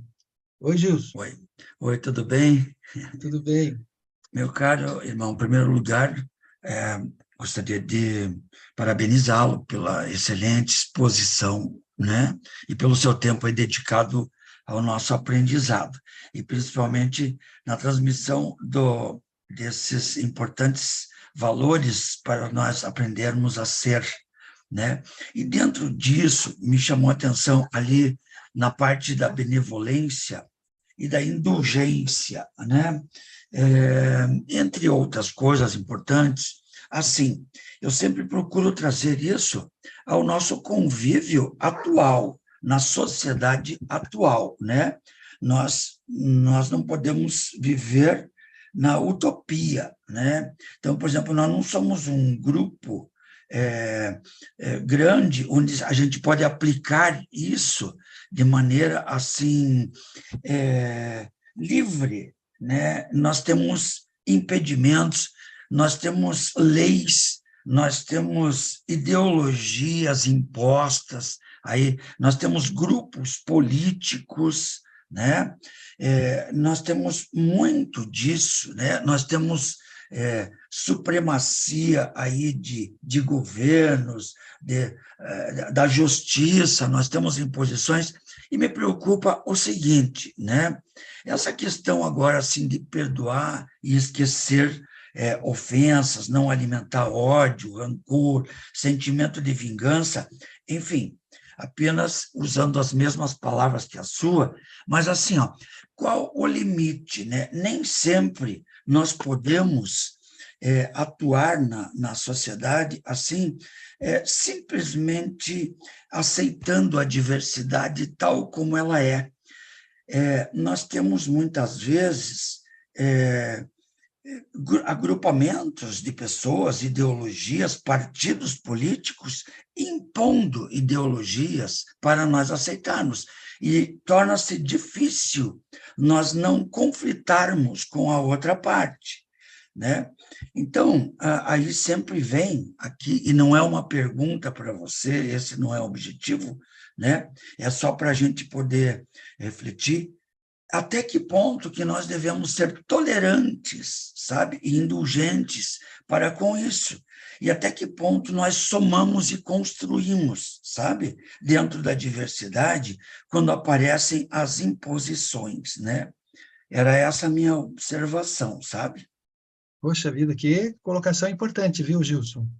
Olha, eu faço uma reflexão a partir do que você traz, né? Tá. Porque exatamente o nosso processo evolutivo do planeta, ele é um momento histórico, né, desse processo, em que ainda nós temos muitas contradições dentro desse planeta. Há uma necessidade é por isso que quando a gente fala da mudança de mentalidade, é exatamente a construção, né, de uma cultura, que essa cultura vai se transformando ao ponto de colocar quais são os valores universais, porque quando a gente pensa naquilo que é diferentes culturas, a visão de mundo, que é muito particular das diferentes culturas, se coloca como a única visão de mundo, né? Então, quando a gente percebe uma guerra, por exemplo, numa guerra a gente sempre vê as pessoas falando a sua verdade e asseverando a sua verdade. As guerras já foram feitas em nome de Jesus, em nome de Deus, em nome de, né? Porque estavam colocando a sua verdade como a verdade única.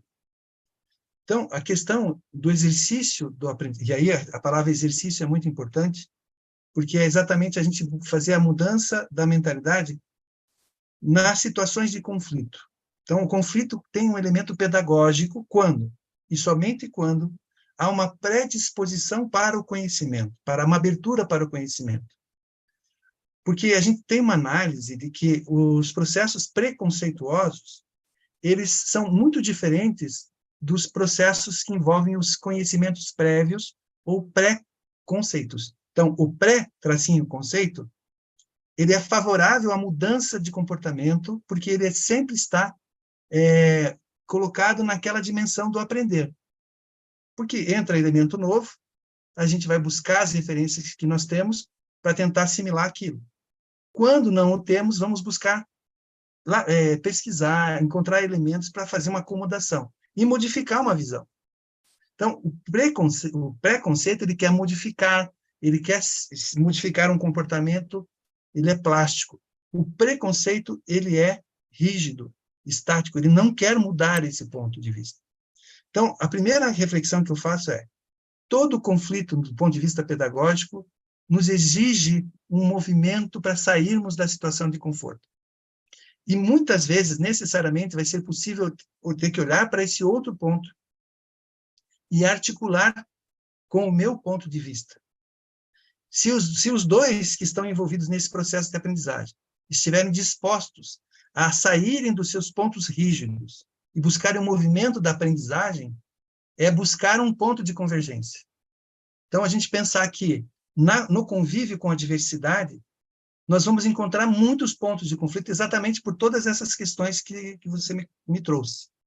Mas o que é importante aqui? Qual é o valor universal? O que é que me coloca? Porque, às vezes, a gente percebe que quando nós alcançamos uma compreensão maior sobre uma determinada realidade e percebemos que o outro ainda não alcançou, talvez nós tenhamos que entender a própria incompreensão do outro. E aí é o que Jesus falava, né? Poxa, de repente aquela pessoa está agindo contra você, te ofendendo, né? Te atacando por um ponto de vista que é dela. E eu percebendo que aquilo ali é uma falta de condições naquele momento da pessoa, né? Fazer uma compreensão, que ele não está disposto, como eu, a fazer esse movimento, eu olho e falo, bom, se eu estou nesse exercício de buscar um referencial cristão como um referencial de uma ética de vida, né, uma ética cristã, que envolve a ética da caridade, um gesto de caridade seria não aceitar exatamente o ponto de vista do outro, mas compreender que ele tem o direito de pensar daquela maneira e que não vou entender aquilo como uma ofensa. Porque eu também percebo esse movimento. Então, é algo que vai do exercício de cada um na sua singularidade, no seu processo, né? É muito individual isso. É interessante a gente pensar o que é aumentador social. Os espíritos sempre nos colocavam. Então, se eu estiver numa perspectiva de aprendizagem e me fizer perguntas como essas, por exemplo, eu vou saber que pode ser difícil, mas a dificuldade é exatamente aonde é a zona de dificuldade, de desconforto, é uma zona de aprendizagem. Quando eu estou na zona de conforto, eu não estou mais aprendendo. Eu estou estabilizado. Mas o equilíbrio, ele sempre é móvel, porque a todo momento nós somos chamados a aprender coisas novas, né? E a colocar o nosso conhecimento já adquirido em benefício de alguém. Então, o processo do agente mediúnico não é um processo fácil.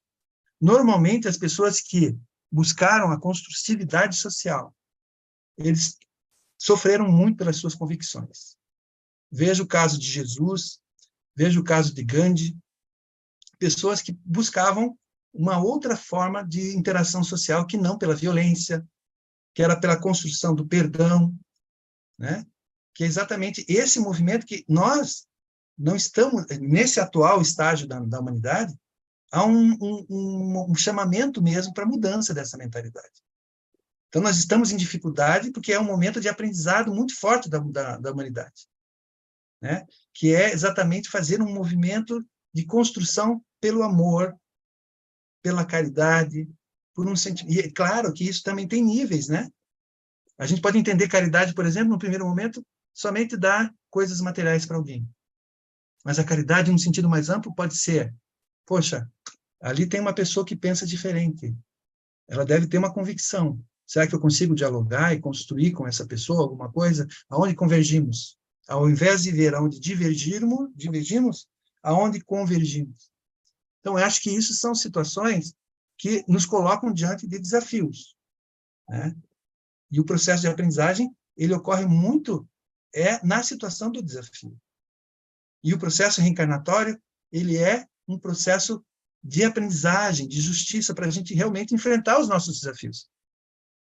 Então, nós temos o desafio grande de internalizar a extensão maior do que é o amor ao próximo, né? E aí, nessa extensão, perguntar de que forma eu tenho contribuído? Como que eu posso contribuir? Se eu não conseguir aqui agora, eu posso fazer um movimento, né? Então, eu acho que são reflexões, não é nada simples, é bem complexo, mas eu acho que vale pensar nessa questão de transformação, né? Ação transformadora. Obrigado, Gilson. Eu só queria fazer um complemento. Desculpe, na mesma sequência, assim, e rapidamente. Eu acho que quando nós estamos numa sociedade livre, é possível fazer isso. Quando nós estamos sobre alguma forma de dominação, isso fica difícil. Eu vi agora há pouco o Diogo comentar, e o Lauro também, os irmãos, que os cuidados que você tem que ter com uma criança ao tocar, né, quando você cuida de criança, o cuidado que o Diogo mencionou sobre o que é adequado e o que é inadequado, né? Agora, quando o poder constituído começa a influenciar sobre o que você deve fazer e a maneira como você deve agir, eu acho que isso fica difícil de fazer, entende? De nós buscarmos, assim, essa caridade, porque tudo pode ser interpretado de maneira diversa e de maneira contrária, e até maligna, né? Como nós temos visto muito, sabe?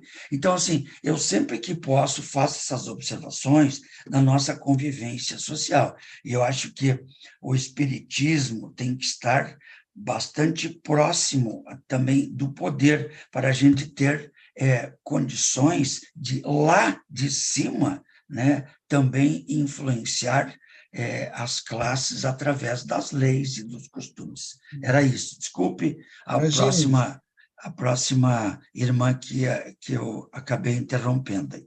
Imagina disso. Não, é isso. Eu entendo o que você falou e o que o Davi falou. Eu acho que numa questão pessoal está tudo certo, é isso mesmo, mas nós temos que realmente viver aquilo que a gente acredita, né? Ser espírita, ser livre, não é para qualquer um, realmente é difícil. Mas eu acho que nós temos, sim, se tem umas instituições que elas não estão adequadas à liberdade, à democracia, à justiça justa, isso tudo, nós temos que lutar contra isso, sim. Mas é uma luta de palavras, uma luta de ficar do lado daqueles que contribuem para o crescimento das instituições, crescimento do ser humano. Então, a gente realmente tem que tomar atitudes. A gente tem que partir para a ação, para a palavra, para escrever, para discutir.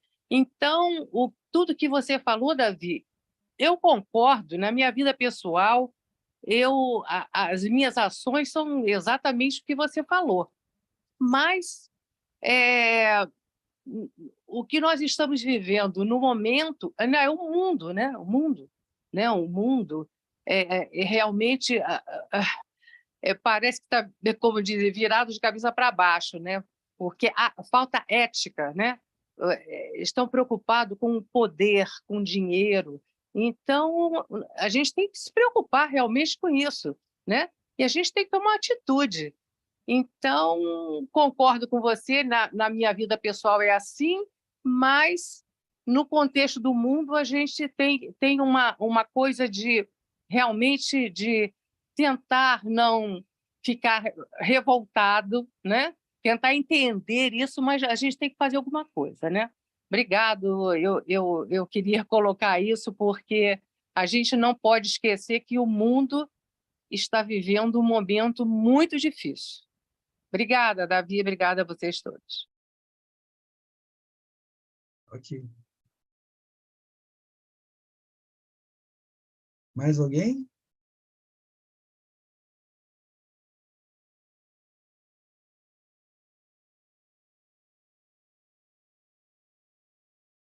Eu levantei a mão. Eu levantei Oi. a mão. Oi, Cris. Oi, Davi. Olha, é muito, muito bom ouvir você, assim, a lucidez desse lugar, sabe, de tudo que significa esse processo educativo, né? E a SBEE. A gente tem essa oportunidade, inclusive, de conviver com orientadores, com educadores tão, né, que nos ajudam tanto, né? Temos que aproveitar nossa encarnação aqui. Inclusive aqui também, né? Ouvindo, trazendo essas relações. Mas me ocorreu uma coisa bem simples, assim, desse processo você traz de ação transformadora. Então, é uma proposição mesmo de mudar, né? Com um projeto mesmo, político-pedagógico. E eu penso nessa ideia do diálogo com a cultura, como você trouxe.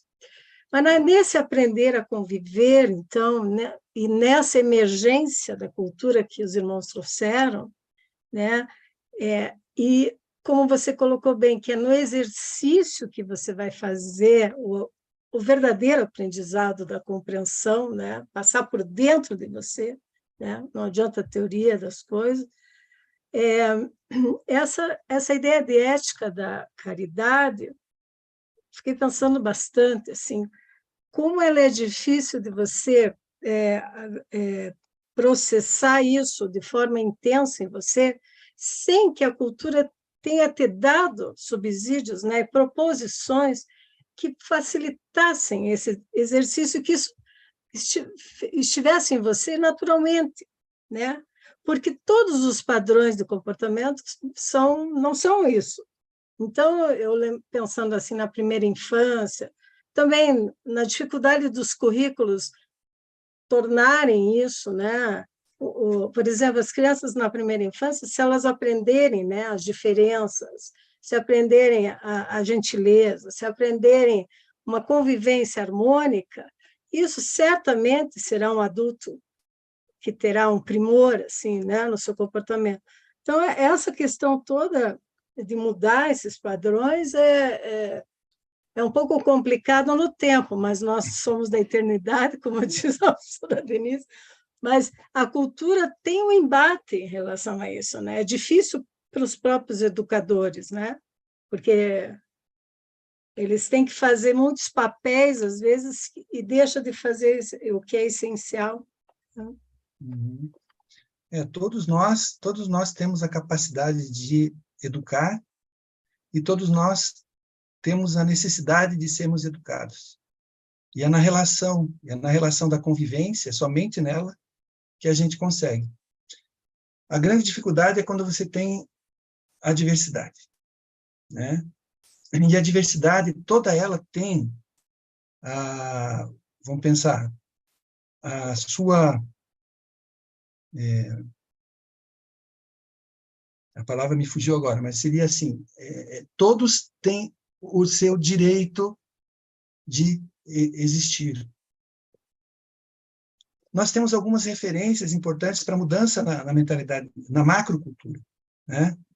As referências espirituais, a lógica espiritual não é a lógica que coordena ou que mobiliza as estruturas, né, da sociedade e não está dentro das diferentes culturas.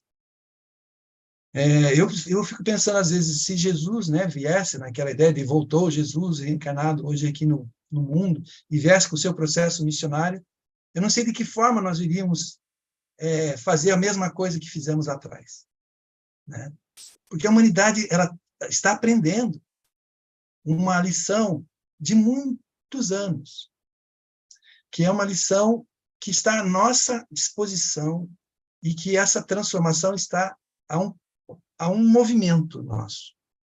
Por exemplo, quando nós começamos a fazer esses processos de meditação, reflexão, talvez pelo processo intuitivo, nós vamos entendendo qual é o comportamento melhor a fazer.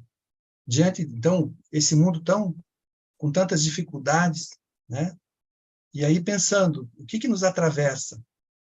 Né? O que nos atravessa? Os valores espirituais são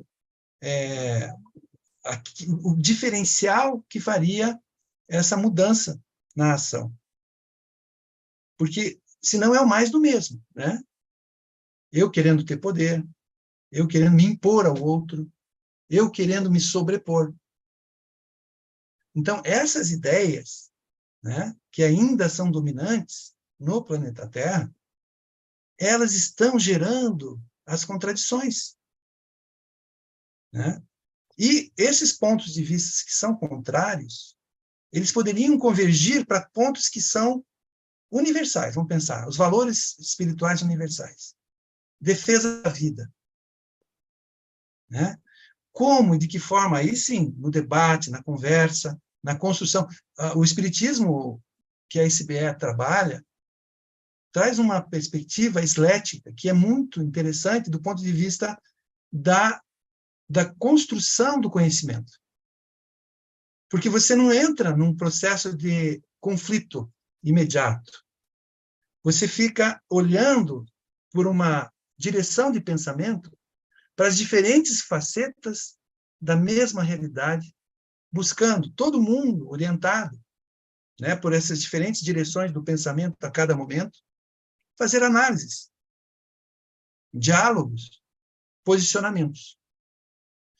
Como eu não sou o dono da verdade, estou em busca de verdade, e eu vou predisposto, aberto para a construção do diálogo, para a construtividade social, e eu já vou com alguns pressupostos também, de não aumentar a dor social, né, de incluir esse outro como um que tem os mesmos direitos que eu.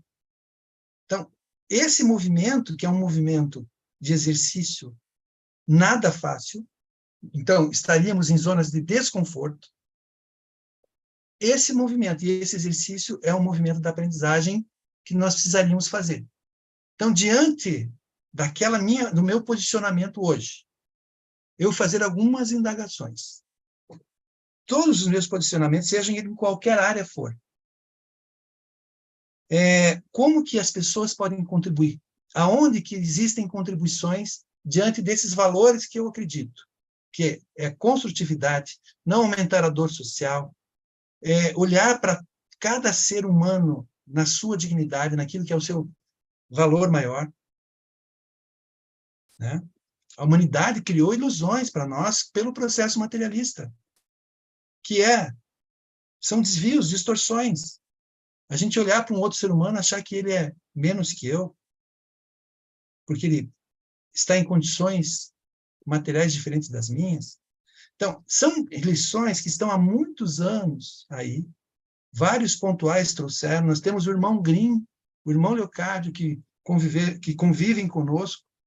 Nós podemos entrar nessa rede, ler as mensagens e entender que ali está um núcleo de mudança de mentalidade que vai, de alguma forma, pensando em massa crítica, né?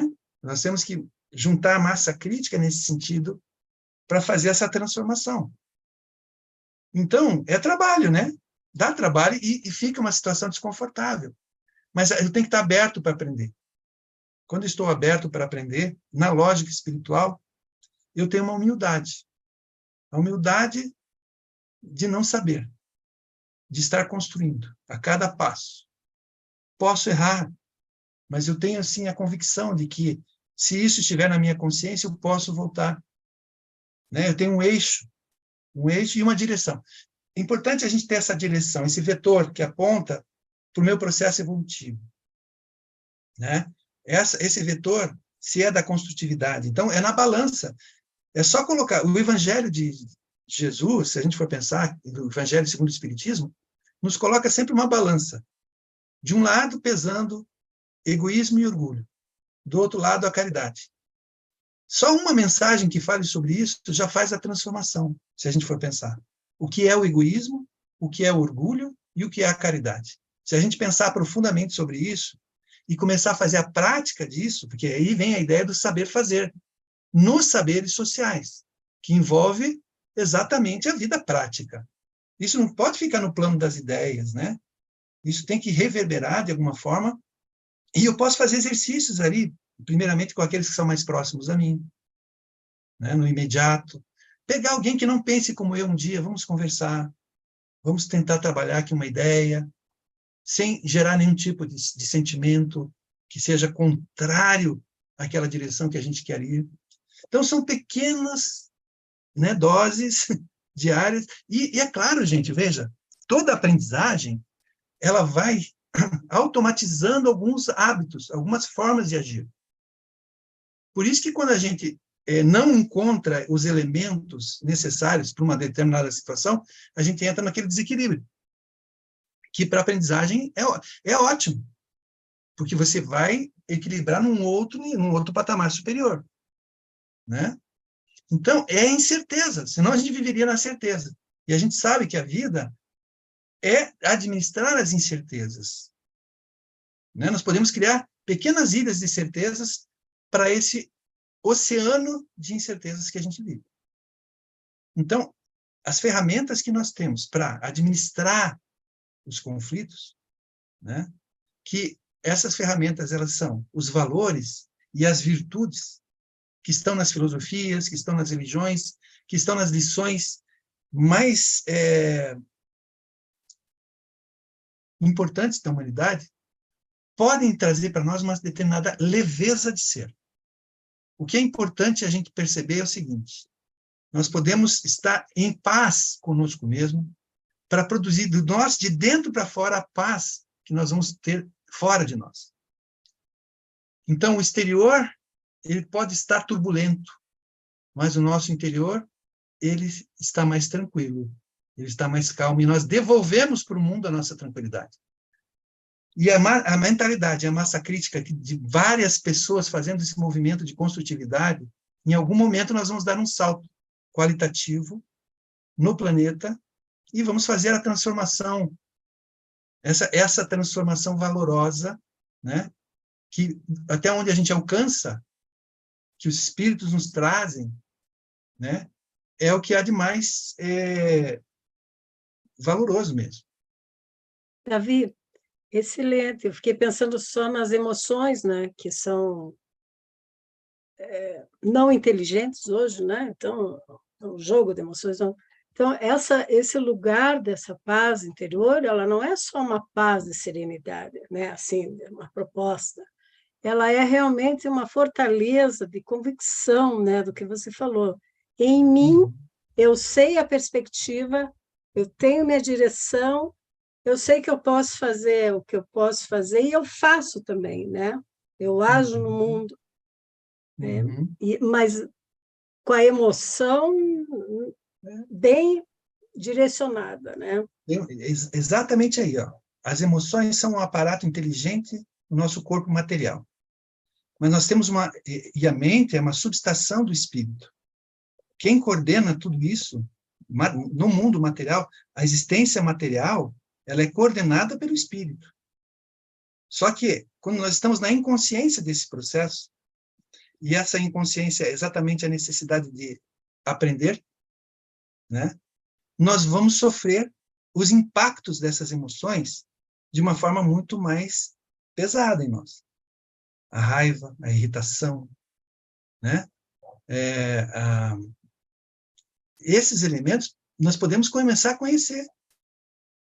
E, né, a gente percebe, a criança é muito espontânea nisso, e a gente vai trabalhando com elas para essa autopercepção, né, e a gente tem que fazer esse mecanismo, e é de cada um, né?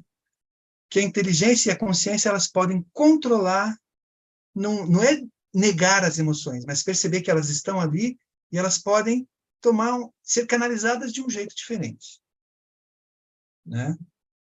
Então, por exemplo, existe um fator biológico em mim que é o seguinte: com certeza os neurotransmissores vão jogar adrenalina se eu estiver numa situação de irritabilidade. O estresse hoje, né, é algo assim. A gente está num momento tão... O que é o estresse, né?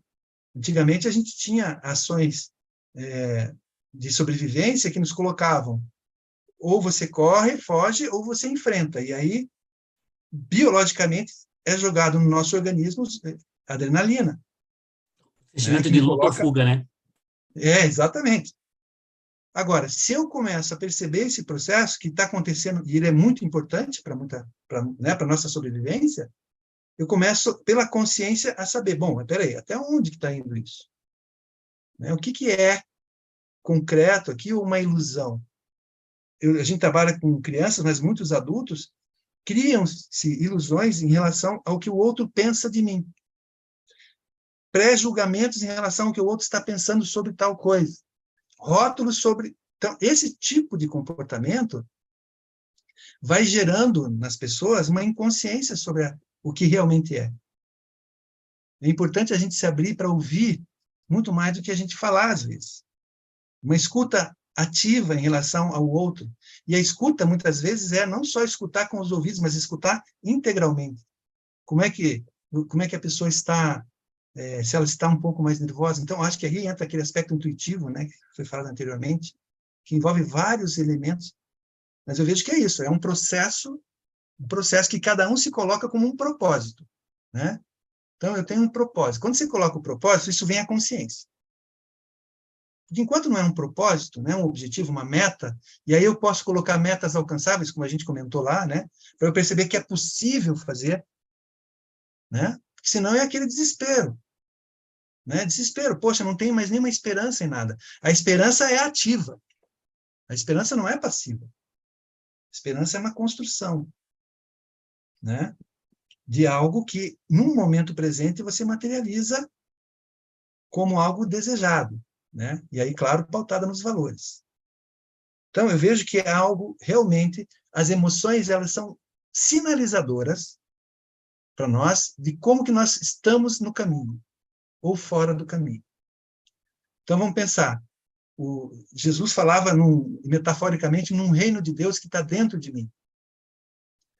E é exatamente a imanência. Quando eu estou na imanência, ali não há turbulência. Né? Então, se eu sou a fé em Deus e estou nessa frequência, eu consigo perceber essa tranquilidade. Eu fiz uma transformação. Quando eu saio disso, eu percebo que a minha inconsciência me levou para uma irritabilidade, por exemplo. Eu posso fazer um mecanismo de volta. Eu deixo aquilo ali passar e venho, peraí, opa, é aí que eu acho que é isso. Eu já não quero mais agredir as pessoas, eu coloco um propósito. Eu não vou mais agredir. Eu não preciso agredir. O que é essa agressão? O que ela está dizendo de mim sobre os meus propósitos, sobre os meus valores, aquilo que eu estou convicto, que para o meu processo evolutivo, aliás, o meu processo evolutivo passa por esse outro que é o meu espelho. Eu me confronto a todo momento com esse outro que é um espelho. E aí a transformação que é necessária. Então, gente, eu vejo que realmente é um exercício grande, né, desse autoconhecimento 24 horas por dia, buscar essas alternativas, e, é claro, na contradição, né, nessa vida que é totalmente uma ebulição, né? Eu me lembrei do Gandhi, né, que ele fez uma revolução pela não agressão, né? Então, é possível que esse ato gere... E sofreu uma agressão, né? Mas, poxa, se você é o espírito, convicto da eternidade, você está construindo aqui, né? Então, a gente tem que deixar algum legado para a humanidade, né? Eu acho que é isso que a gente pode, na nossa passagem aqui, agora, é esse legado de um mundo melhor, né? Então, não promover mais sofrimento e mais dor no mundo, né? E colocar isso como uma referência, Já faz um... generosidade, né? Acho que deu, né, Rui? A Rosângela pediu a palavra já faz um tempinho. Ah, tá, desculpa, Rosângela. Não, não tem nada, não. Eu queria, assim, agradecer muito a sua aula, professor, porque, assim, me deu um conforto, sabe, assim, interior, pelo momento que nós estamos vivendo mesmo. Mas a gente sempre tem que passar pelas transformações para chegar em algum lugar melhor, né? A gente acaba, dessa desestrutura toda, entre aspas, aparente, que a gente chega em alguma coisa, né? A desconstrução pela construção. E passou, assim, um conforto, né? Muito, muito grande de estar no caminho certo. Então, isso dá uma paz muito grande. Então, eu queria dividir com o senhor, agradecer muito, achei muito interessante. Eu acho que toda vez que a gente fala de educação, parece que a gente fala assim, não sei, eu prefiro ver por esse lado poético, por esse lado bonito, de transformação, de vivências, de experiências, porque não tem preço, né? Tem valor. E então eu queria agradecer, a aula da Denise também foi excelente. Eu queria pedir se o senhor poderia compartilhar os seus slides, porque eu queria copiar algumas coisas. E eu gostei muito. Muito obrigada. Nossa, sim. Uhum. Obrigado. Bom, você pode ir para as considerações finais, Davi.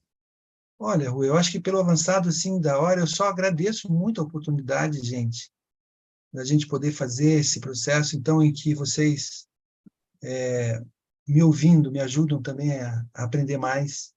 Eu, ouvindo vocês também, faço conexões. Eu vejo que nós estamos juntos nesse processo, irmanados, né? Nessa construção desse mundo melhor. E eu vejo que aí, tendo essa direção, a gente vai construindo, né?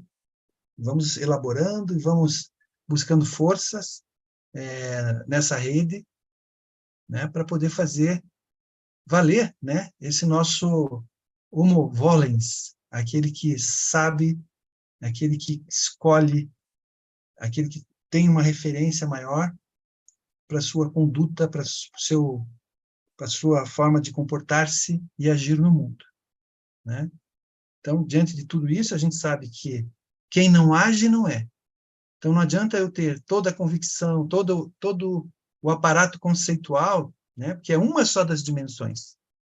Eu não posso deixar outra dimensão, que é do fazer, procedimental, né? De materialização das coisas, fora desse contexto, né? É mais ou menos assim. Quem não age como um nadador não sabe nadar, né? Quem não... Eu posso fazer uma dissertação sobre natação e não saber nadar, né, gente? Então, a questão é essa, fazer a nossa vida prática refletida, reflexiva, né? Então, é uma praxis. Toda prática está envolvida numa reflexão maior. Então, eu quero uma transformação.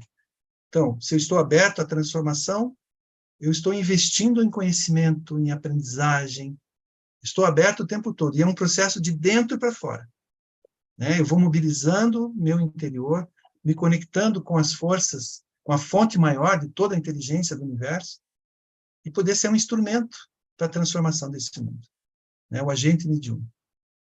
Muito obrigado, então, a todos. Obrigado, Davi. Até o sábado que vem, pessoal. Continuamos nesse módulo da